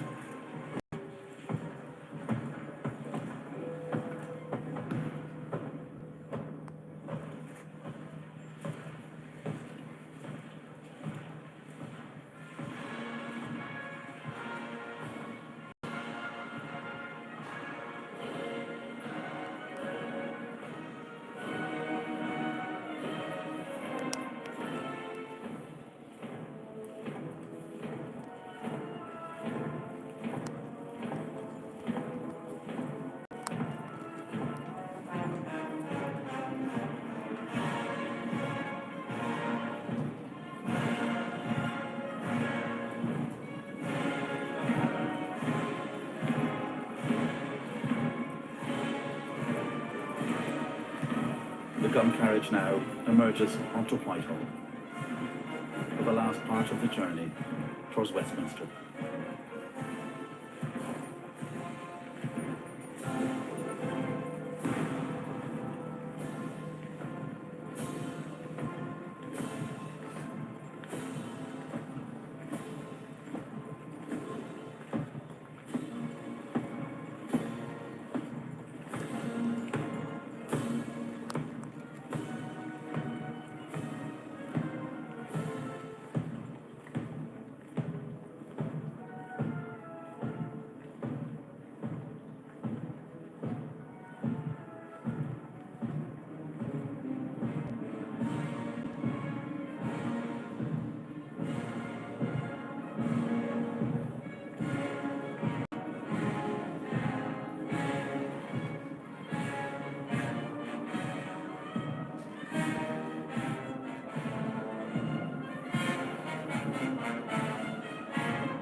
passing the cenotaph, unveiled in 1920 in the aftermath of the Great War, and where Her Majesty came year after year in November to remember the dead.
Members of the royal family now saluting as they pass the cenotaph.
As the procession arrives at Parliament Square, the Tri-Service Guard of Honour is waiting with colours draped from the RAF, the Army and the Navy. And passing the statue of Sir Winston Churchill, who had a particularly close bond with the Queen. He was her first Prime Minister. When he retired in 19...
The gun carriage has now arrived at the Palace of Westminster, where the Queen will lie in state until her funeral next Monday.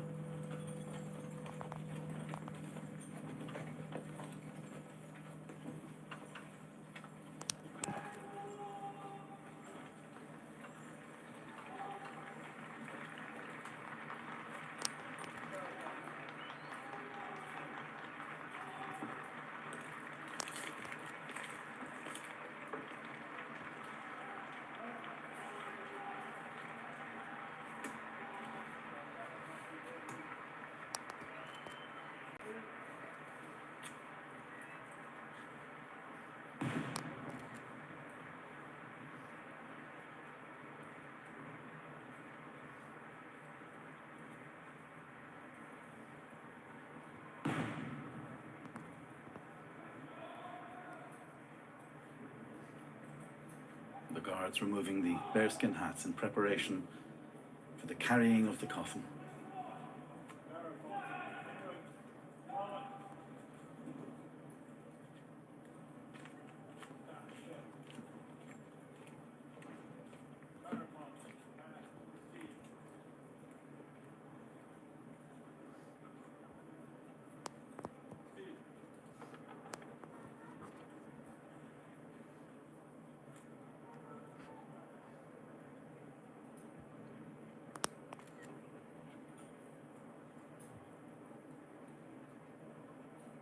Barra party.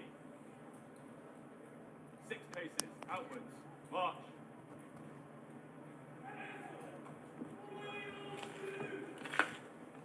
Stand still. Barra party, prepare, turn. Prepare, raise.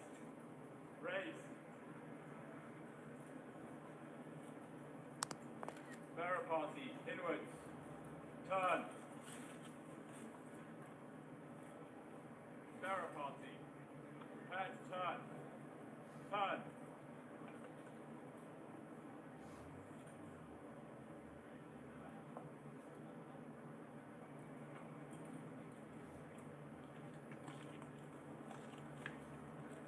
Barra party. Slow. March.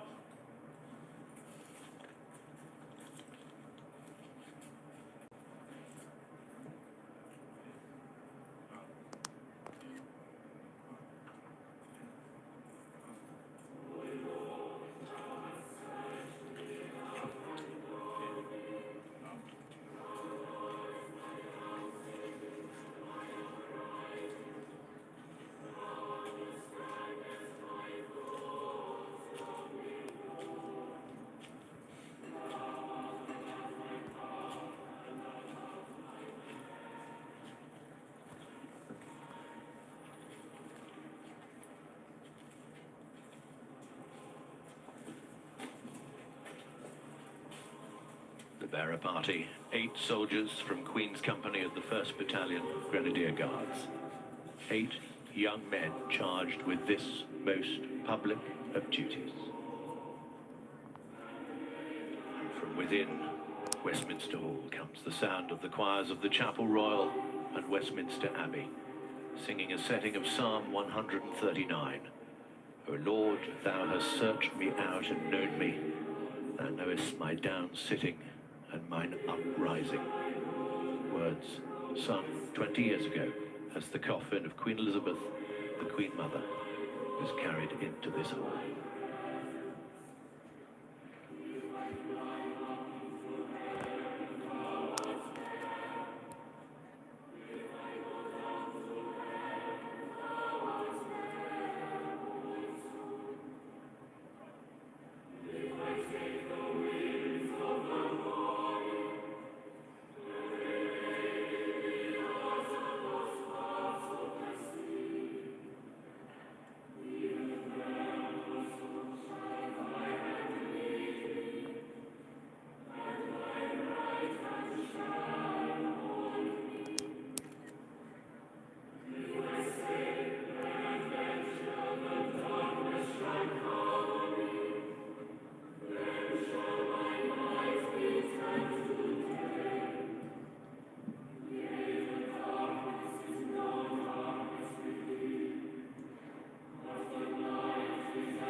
All things are gathered up in Christ. We may with them enjoy the fullness of promises. through Jesus Christ our Lord. Amen. Let not your heart be troubled. Ye believe in God, believe also in me. In my Father's house are many mansions. If it were not so, I would have told you. I go to prepare a place for you. And if I go and prepare a place for you, I will come again and receive you unto myself, that where I am, there ye may be also. And whither I go, ye know, and the way.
Part this life, we may rest in him, as our hope is that our sister doth, and that at the general resurrection in the last day, we may be found acceptable in thy sight, and receive that blessing which thy well-beloved Son shall then pronounce to all who love and fear thee, saying, Come, ye blessed children of my Father, receive the kingdom prepared for you from the beginning of the world. Grant this, we beseech thee, O merciful Father, through Jesus Christ, our mediator and Redeemer. Amen. As Christ hath commanded and taught us, we are bold to say, Our Father, who art in heaven, hallowed be thy name. Thy kingdom come, thy will be done, on earth as it is in heaven. Give us this day our daily bread, and forgive us our trespasses, as we forgive those who trespass against us. And lead us not into temptation, but deliver us from evil. For thine is the kingdom, the power, and the glory, forever and ever. Amen.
O God, the protector of all who trust in thee, without whom nothing is strong, nothing is holy, increase and multiply upon us thy mercy, that thou, being our ruler and guide, we may so pass through things temporal, that we finally lose not things eternal.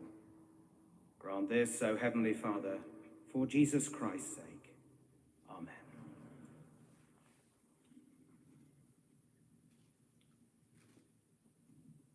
Unto God's gracious mercy and protection we commit you. The Lord bless you and keep you. The Lord make his face to shine upon you and be gracious unto you. The Lord lift up the light of his countenance upon you and give you peace. And the blessing of God Almighty, the Father, the Son, and the Holy Spirit be among you and remain with you always. Amen.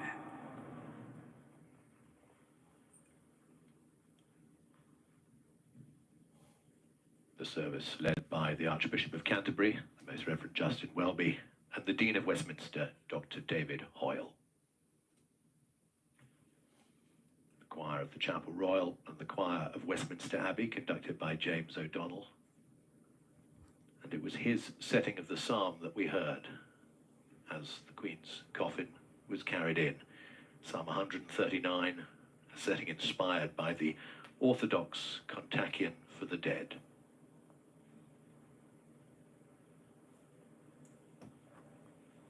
The cross of Westminster is placed at the head of the coffin.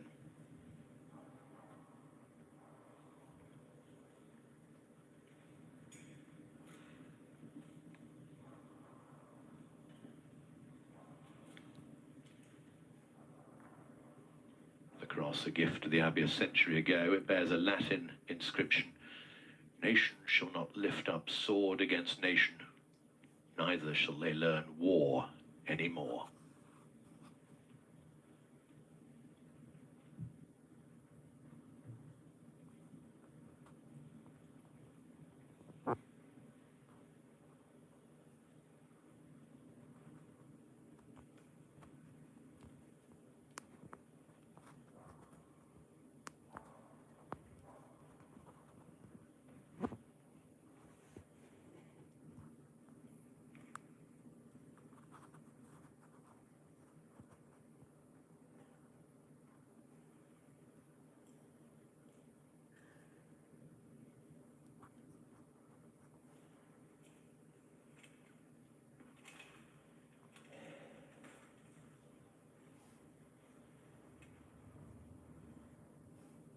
The colour royal standard of Queen's Company 1st Battalion Grenadier Guards.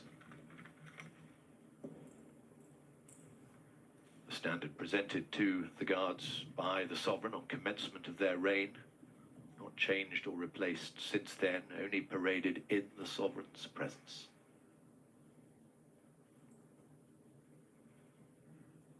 For the last time, it's lowered, a solemn salute to the Queen from her company and from her Grenadiers.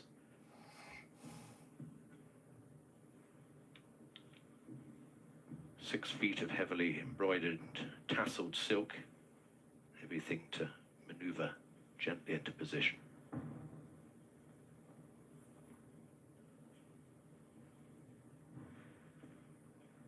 The guardsmen who serve in the Queen's Company, known fondly as members of the Monarch's Mob.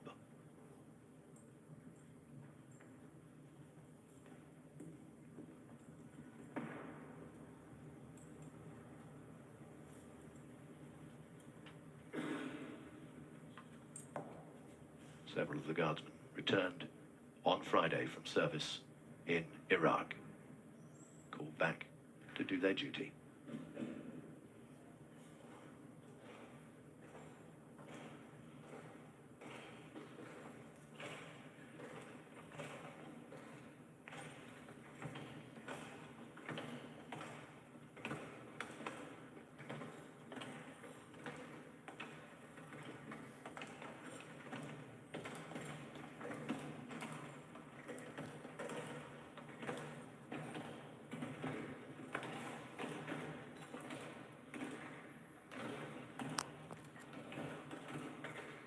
So we prepare for the first vigil, first 6-hour watch, 20 watches in total between now and the moment on Monday morning when Her late Majesty's coffin is carried to Westminster Abbey for the funeral.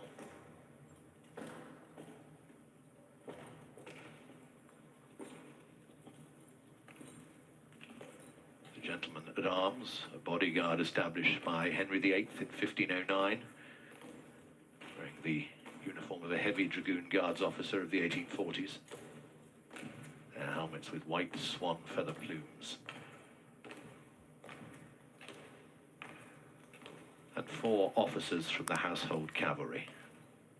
The lifeguards, white plumes on their helmets, the blues and royals with red plumes.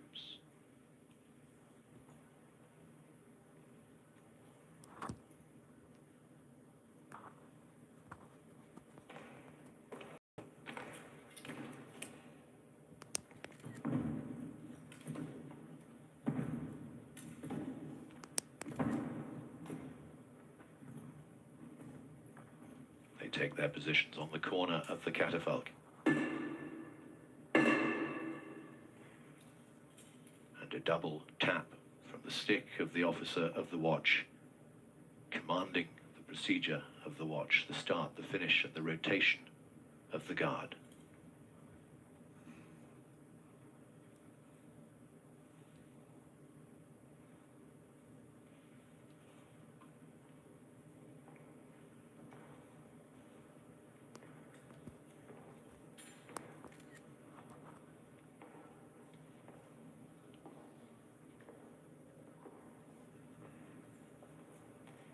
Black rod.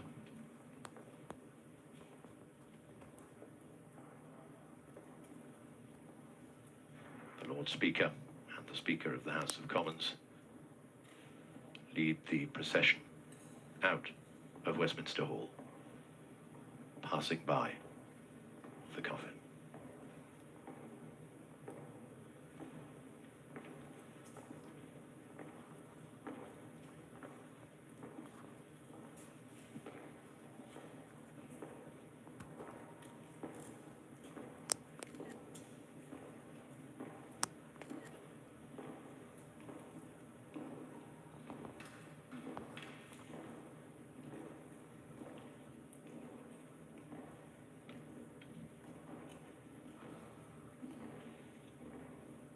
The Earl Marshal, the 18th Duke of Norfolk.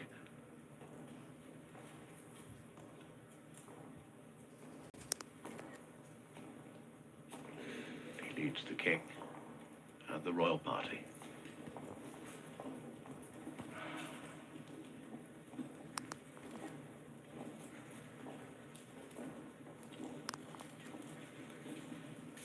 To the left of the Earl Marshal, Lord Carrington, the Lord Great Chamberlain.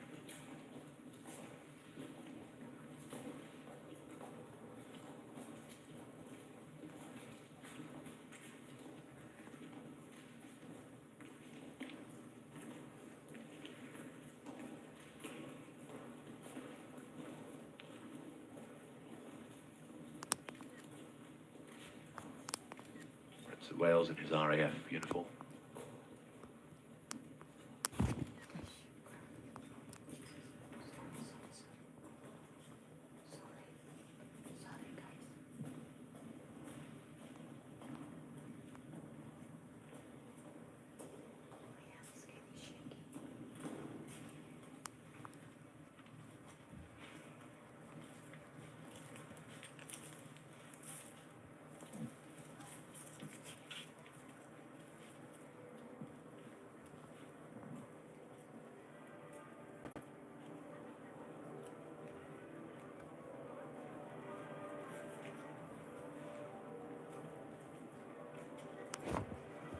Canterbury Cross there, held by the chaplain to the Archbishop of Canterbury, Tresino de Dupo.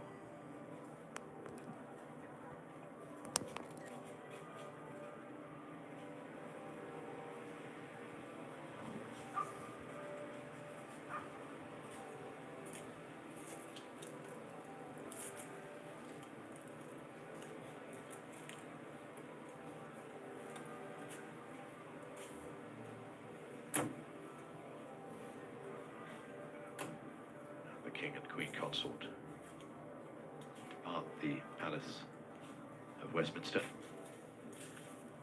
to return to Clarence House.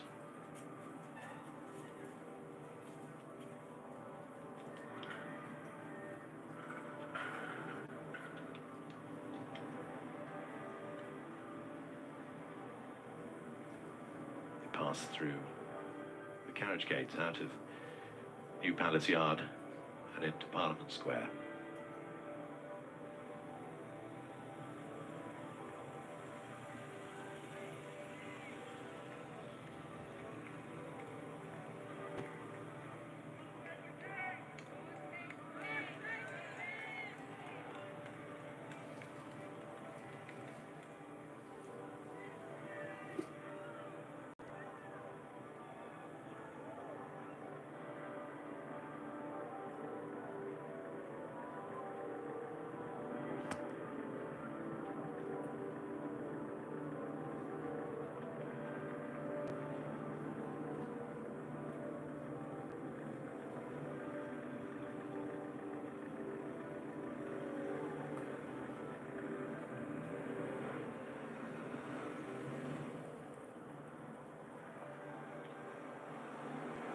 Mind you that after this moment in Westminster Hall, the building will be closed for approximately an hour, and then the first members of the public, many of whom have been queuing already for several nights, will be allowed in to file past the coffin.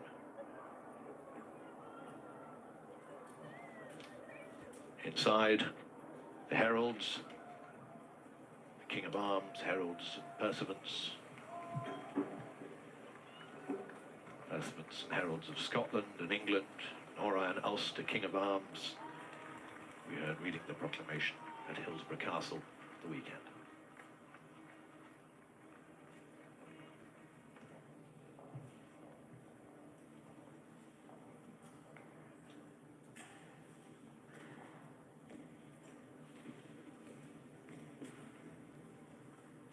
Members of the House of Commons, House of Lords, parliamentary staff and members of the royal household gathered here to witness this event.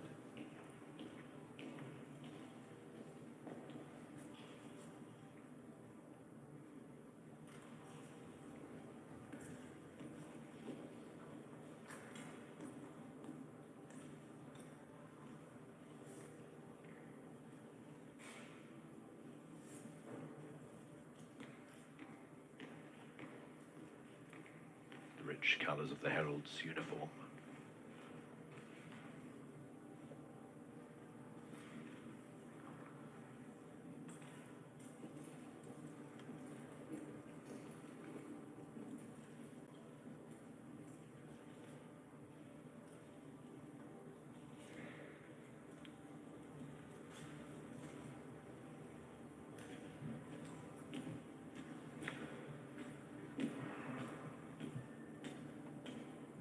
Members of the armed forces come forward to pay their respects to their chief.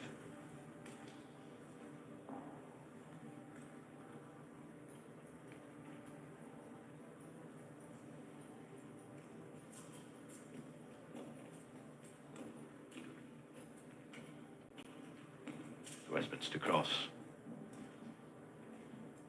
Imperial State Crown resting on a cushion, bouquet of flowers, including flowers from Balmoral and Windsor, and the royal standard that rests on top of the coffin with its 4 quarterings, 2 for England, the 3 lions patterned, 1 for Scotland, lion rampant, and 1 for Ireland, a heart.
state crown made for the coronation of George VI in 1937, with over 3,000 gems worn by the monarch at the conclusion of the coronation service, and here at Westminster at the state opening of Parliament.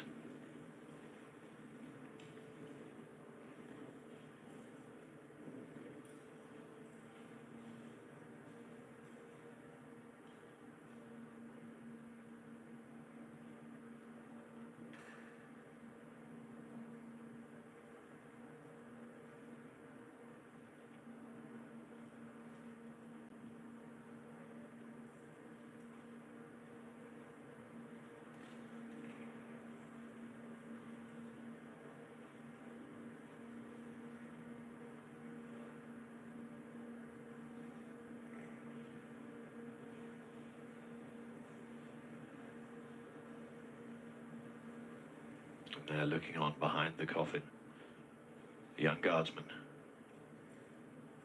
who carried Her Majesty the Queen into Westminster Hall today, the royal bearer party, carefully chosen from the 8 tallest men in Queen's company, 1st Battalion Grenadier Guards.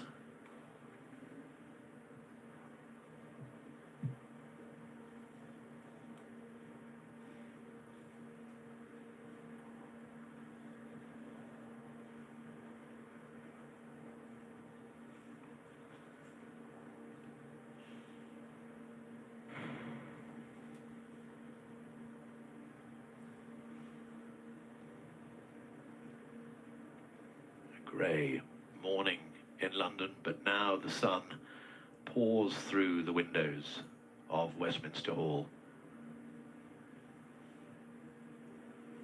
And this great act of ceremony, of pageant, military precision, but which is at the same time deeply moving for all involved. Many people, I'm sure you will have spotted too, wiping a tear from their eye this afternoon.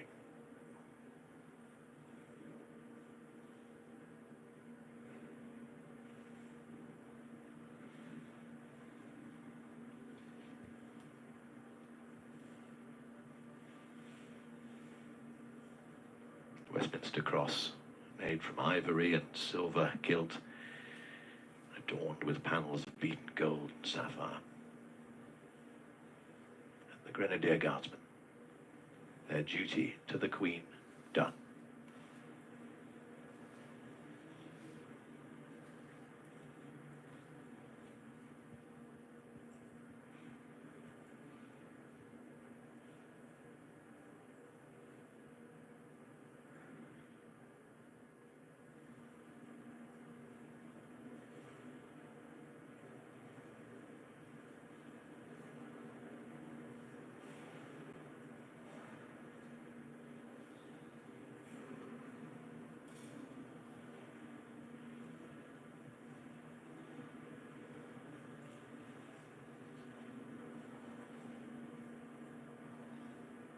Night and day for the next 4 full days until Monday morning. These members of our bodyguards and army officers will stand paying vigil to the sovereign as in silence people who have travelled from near and far file past them.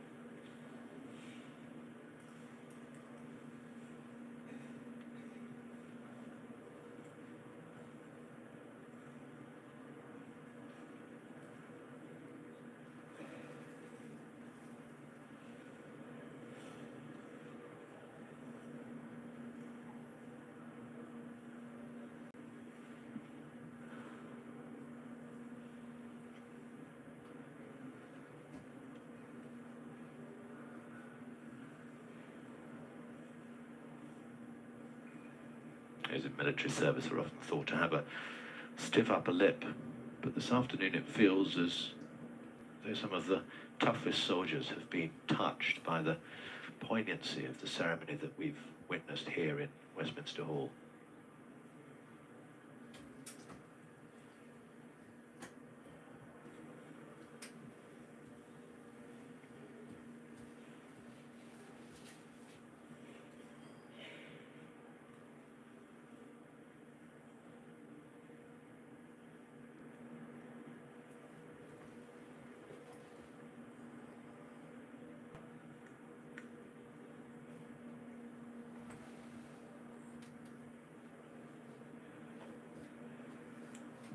All around us, rich colours, army scarlet, polished silver and brass, high-plumed helmets, the rich, dark oak above, the jewels in the imperial state crown, the purple cloth of the catafalque.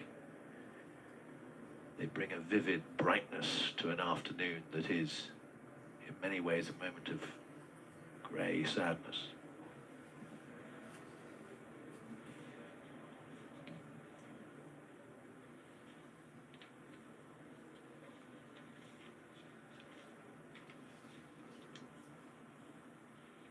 The heralds,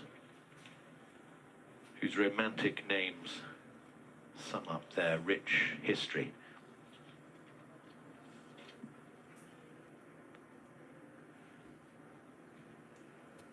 Falkland, Linlithgow, Unicorn, Ormond, Rouge, Dragon, Maltravers, Windsor, Chester, York, Richmond.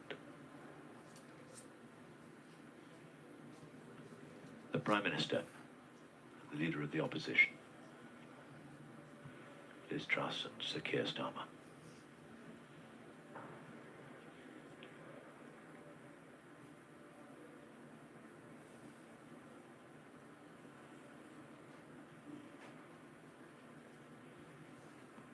Mark Drakeford, Leader of the Welsh Assembly, and Nicola Sturgeon, First Minister of Scotland. The title that Mark Drakeford holds in Wales.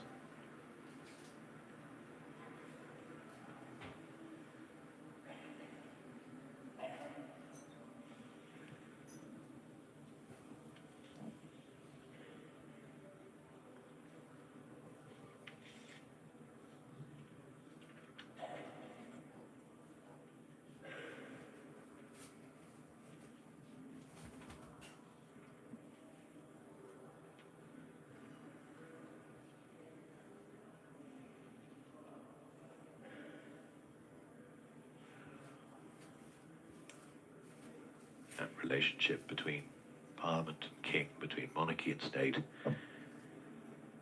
brought vividly to life in the first event here in Westminster Hall on Monday morning, when we heard addresses from both speakers, House of Commons and the House of Lords, passing condolence but also reminding the King, the new King, of his responsibilities to ensure the freedom and happiness of his subjects.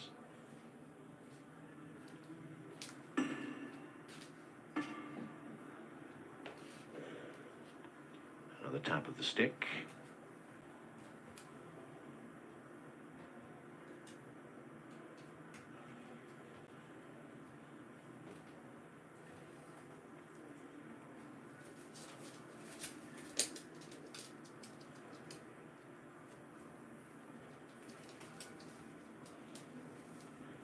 Whether in the middle of the night or in the midday sun, these bodyguards and officers prepare to do their duty.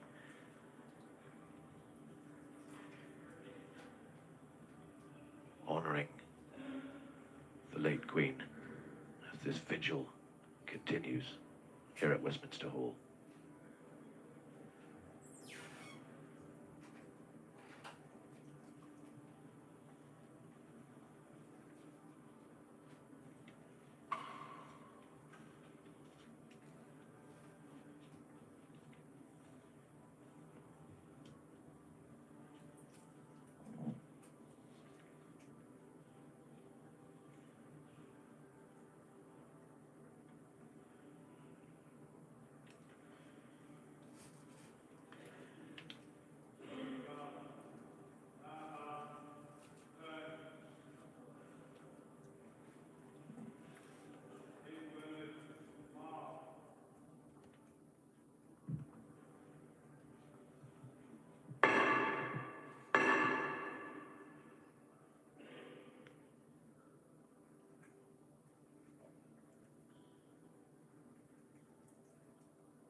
Grenadier Guards not required to give the loyal toast because their loyalty to the crown has never been questioned.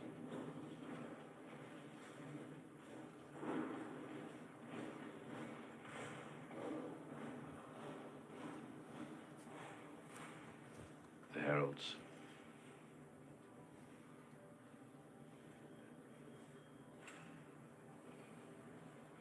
Three of whom read those proclamations I mentioned. Noran Ulster, King of Arms, read the proclamation at Hillsborough Castle. Lord Lyon, the sole King of Arms in Scotland, who read the proclamation at the Mercat Cross in Edinburgh.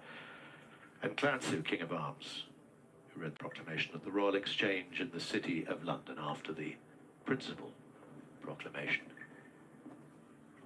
on Saturday.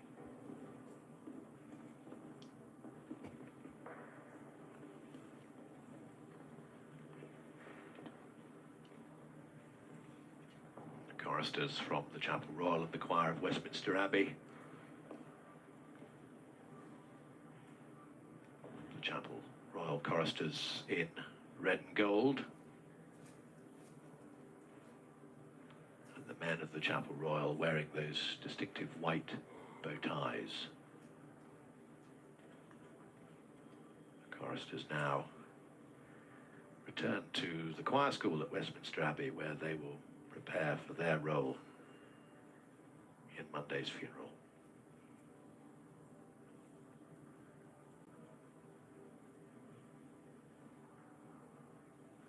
The anthem they sang, by the way, by Edward Bairstow, "Jesu, you the very thought of thee." Bairstow, a great Yorkshireman, born in Huddersfield, organist of York Minster for more than 3 decades until his death in 1946.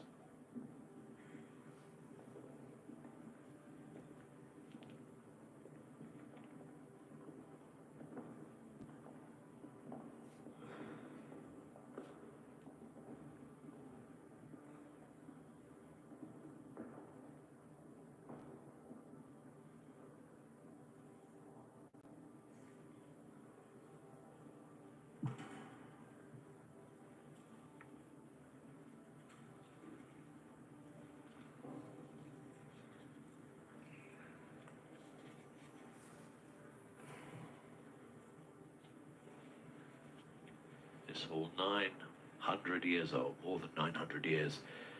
The largest hall in England, probably the largest hall in Europe when it was built under the instructions of William II, the son of William the Conqueror, in 1097. And ever since then, part of our national story. A place where feasts and banquets, court masques, jousting tournaments took place. A market hall for 500 years from the 13th century. The diarist parliamentarian Samuel Pepys used to purchase books, gloves, and caps from one of its stalls. William Gladstone, the first person to lie in state here in 1898. 1965, Winston Churchill rested here. Edward VII in 1910, George V in 1936, George VI in 1952. Queen Elizabeth, the Queen Mother, rested here for 3 days before her funeral in April 2002.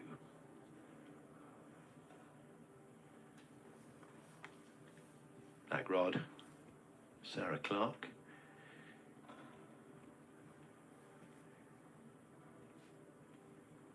Leading the slow parade past the coffin.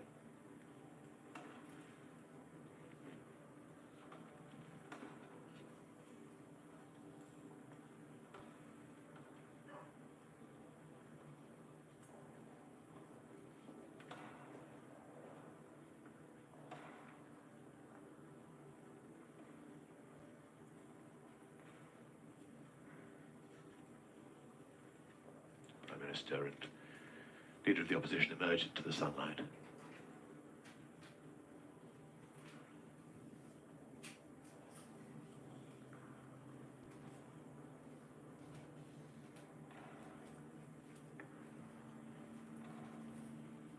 Walking through the thick sand carefully laid outside this building to enable the gun carriage to come to a perfect halt. woe betide anyone who stepped on it before the arrival of Her late Majesty, a team of men with rakes to ensure it was perfectly presented.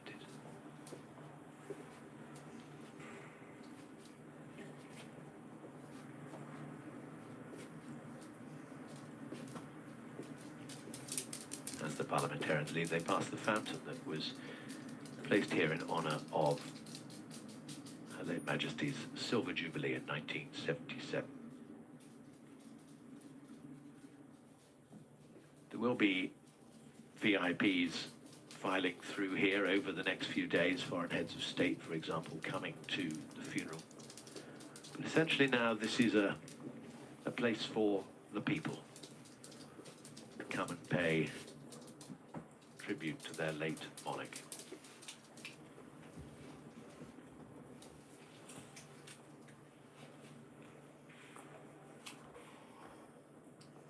Westminster Hall will now close for an hour or so, and when it opens again, it will be, as I say, a public space in the middle of the night, in the middle of the day, on a warm or wet afternoon in the soft chill of a September night. People will queue patiently, perhaps for hour after hour after hour, waiting for their chance to file past the coffin of Her late Majesty and say their own private farewell.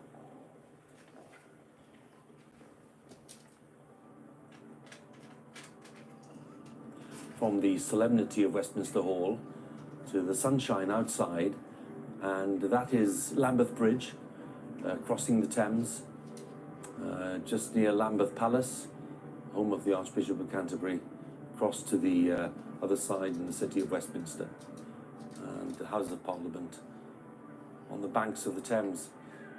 And if you take a very close look, you'll have seen the queue of people that is forming on the bridge itself and then along the south bank. So this is the corner of Lambeth Bridge and Millbank, which is on the approach to the Houses of Parliament. So they have a short distance. They don't have too long to queue.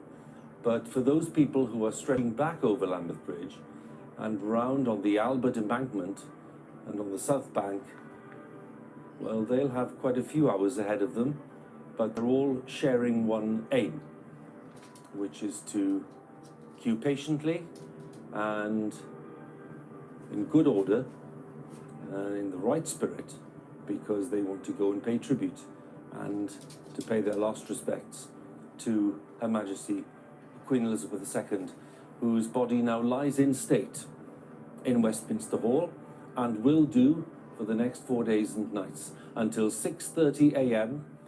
on the day of the state funeral, which is Monday. This is the nation's opportunity to come and say thank you and farewell. There will be people whose lives, of course, have been marked by one monarch alone, many people, and they don't even remember a time before then. Many millions of people for whom Queen Elizabeth II has been the one constant in public life. And therefore, the change for many is a change that is fundamental in the way that they see the United Kingdom and in the way that they see the shape of British society. Others will be reflecting on the change of monarchy to Charles III and wondering what that will bring. And Sir David Attenborough is still with me, with Robert Hardman. And Sir David, if I may say so, I think you were born within a few weeks of Her Majesty. 2.5 weeks. 2.5 weeks. Right, everybody, thank you for coming. Thank you for Well, that's a lovely thing to reflect staying today, with I me. have to Thank say. you so much, guys. We'll When you see continue, these queues, my video and you see next people, day, tomorrow, lots of them applauding, as you rightly said earlier, because they want to express Thank you, themselves. bye. God bless everybody. It's that magic Hope you're mix enjoying of it. Thank you so much. remembrance and an element, of course, of grief, plus thanks and celebration for a long reign. And maybe we've now entered the phase in this process where it's the thanks and the celebration that's possibly taking over in the next few days. That has to be so. At the moment, It's a moment of sadness and thanksgiving and solemnity. Certainly solemnity. And even those queuing are showing a good degree of solemnity because they know what's ahead of them.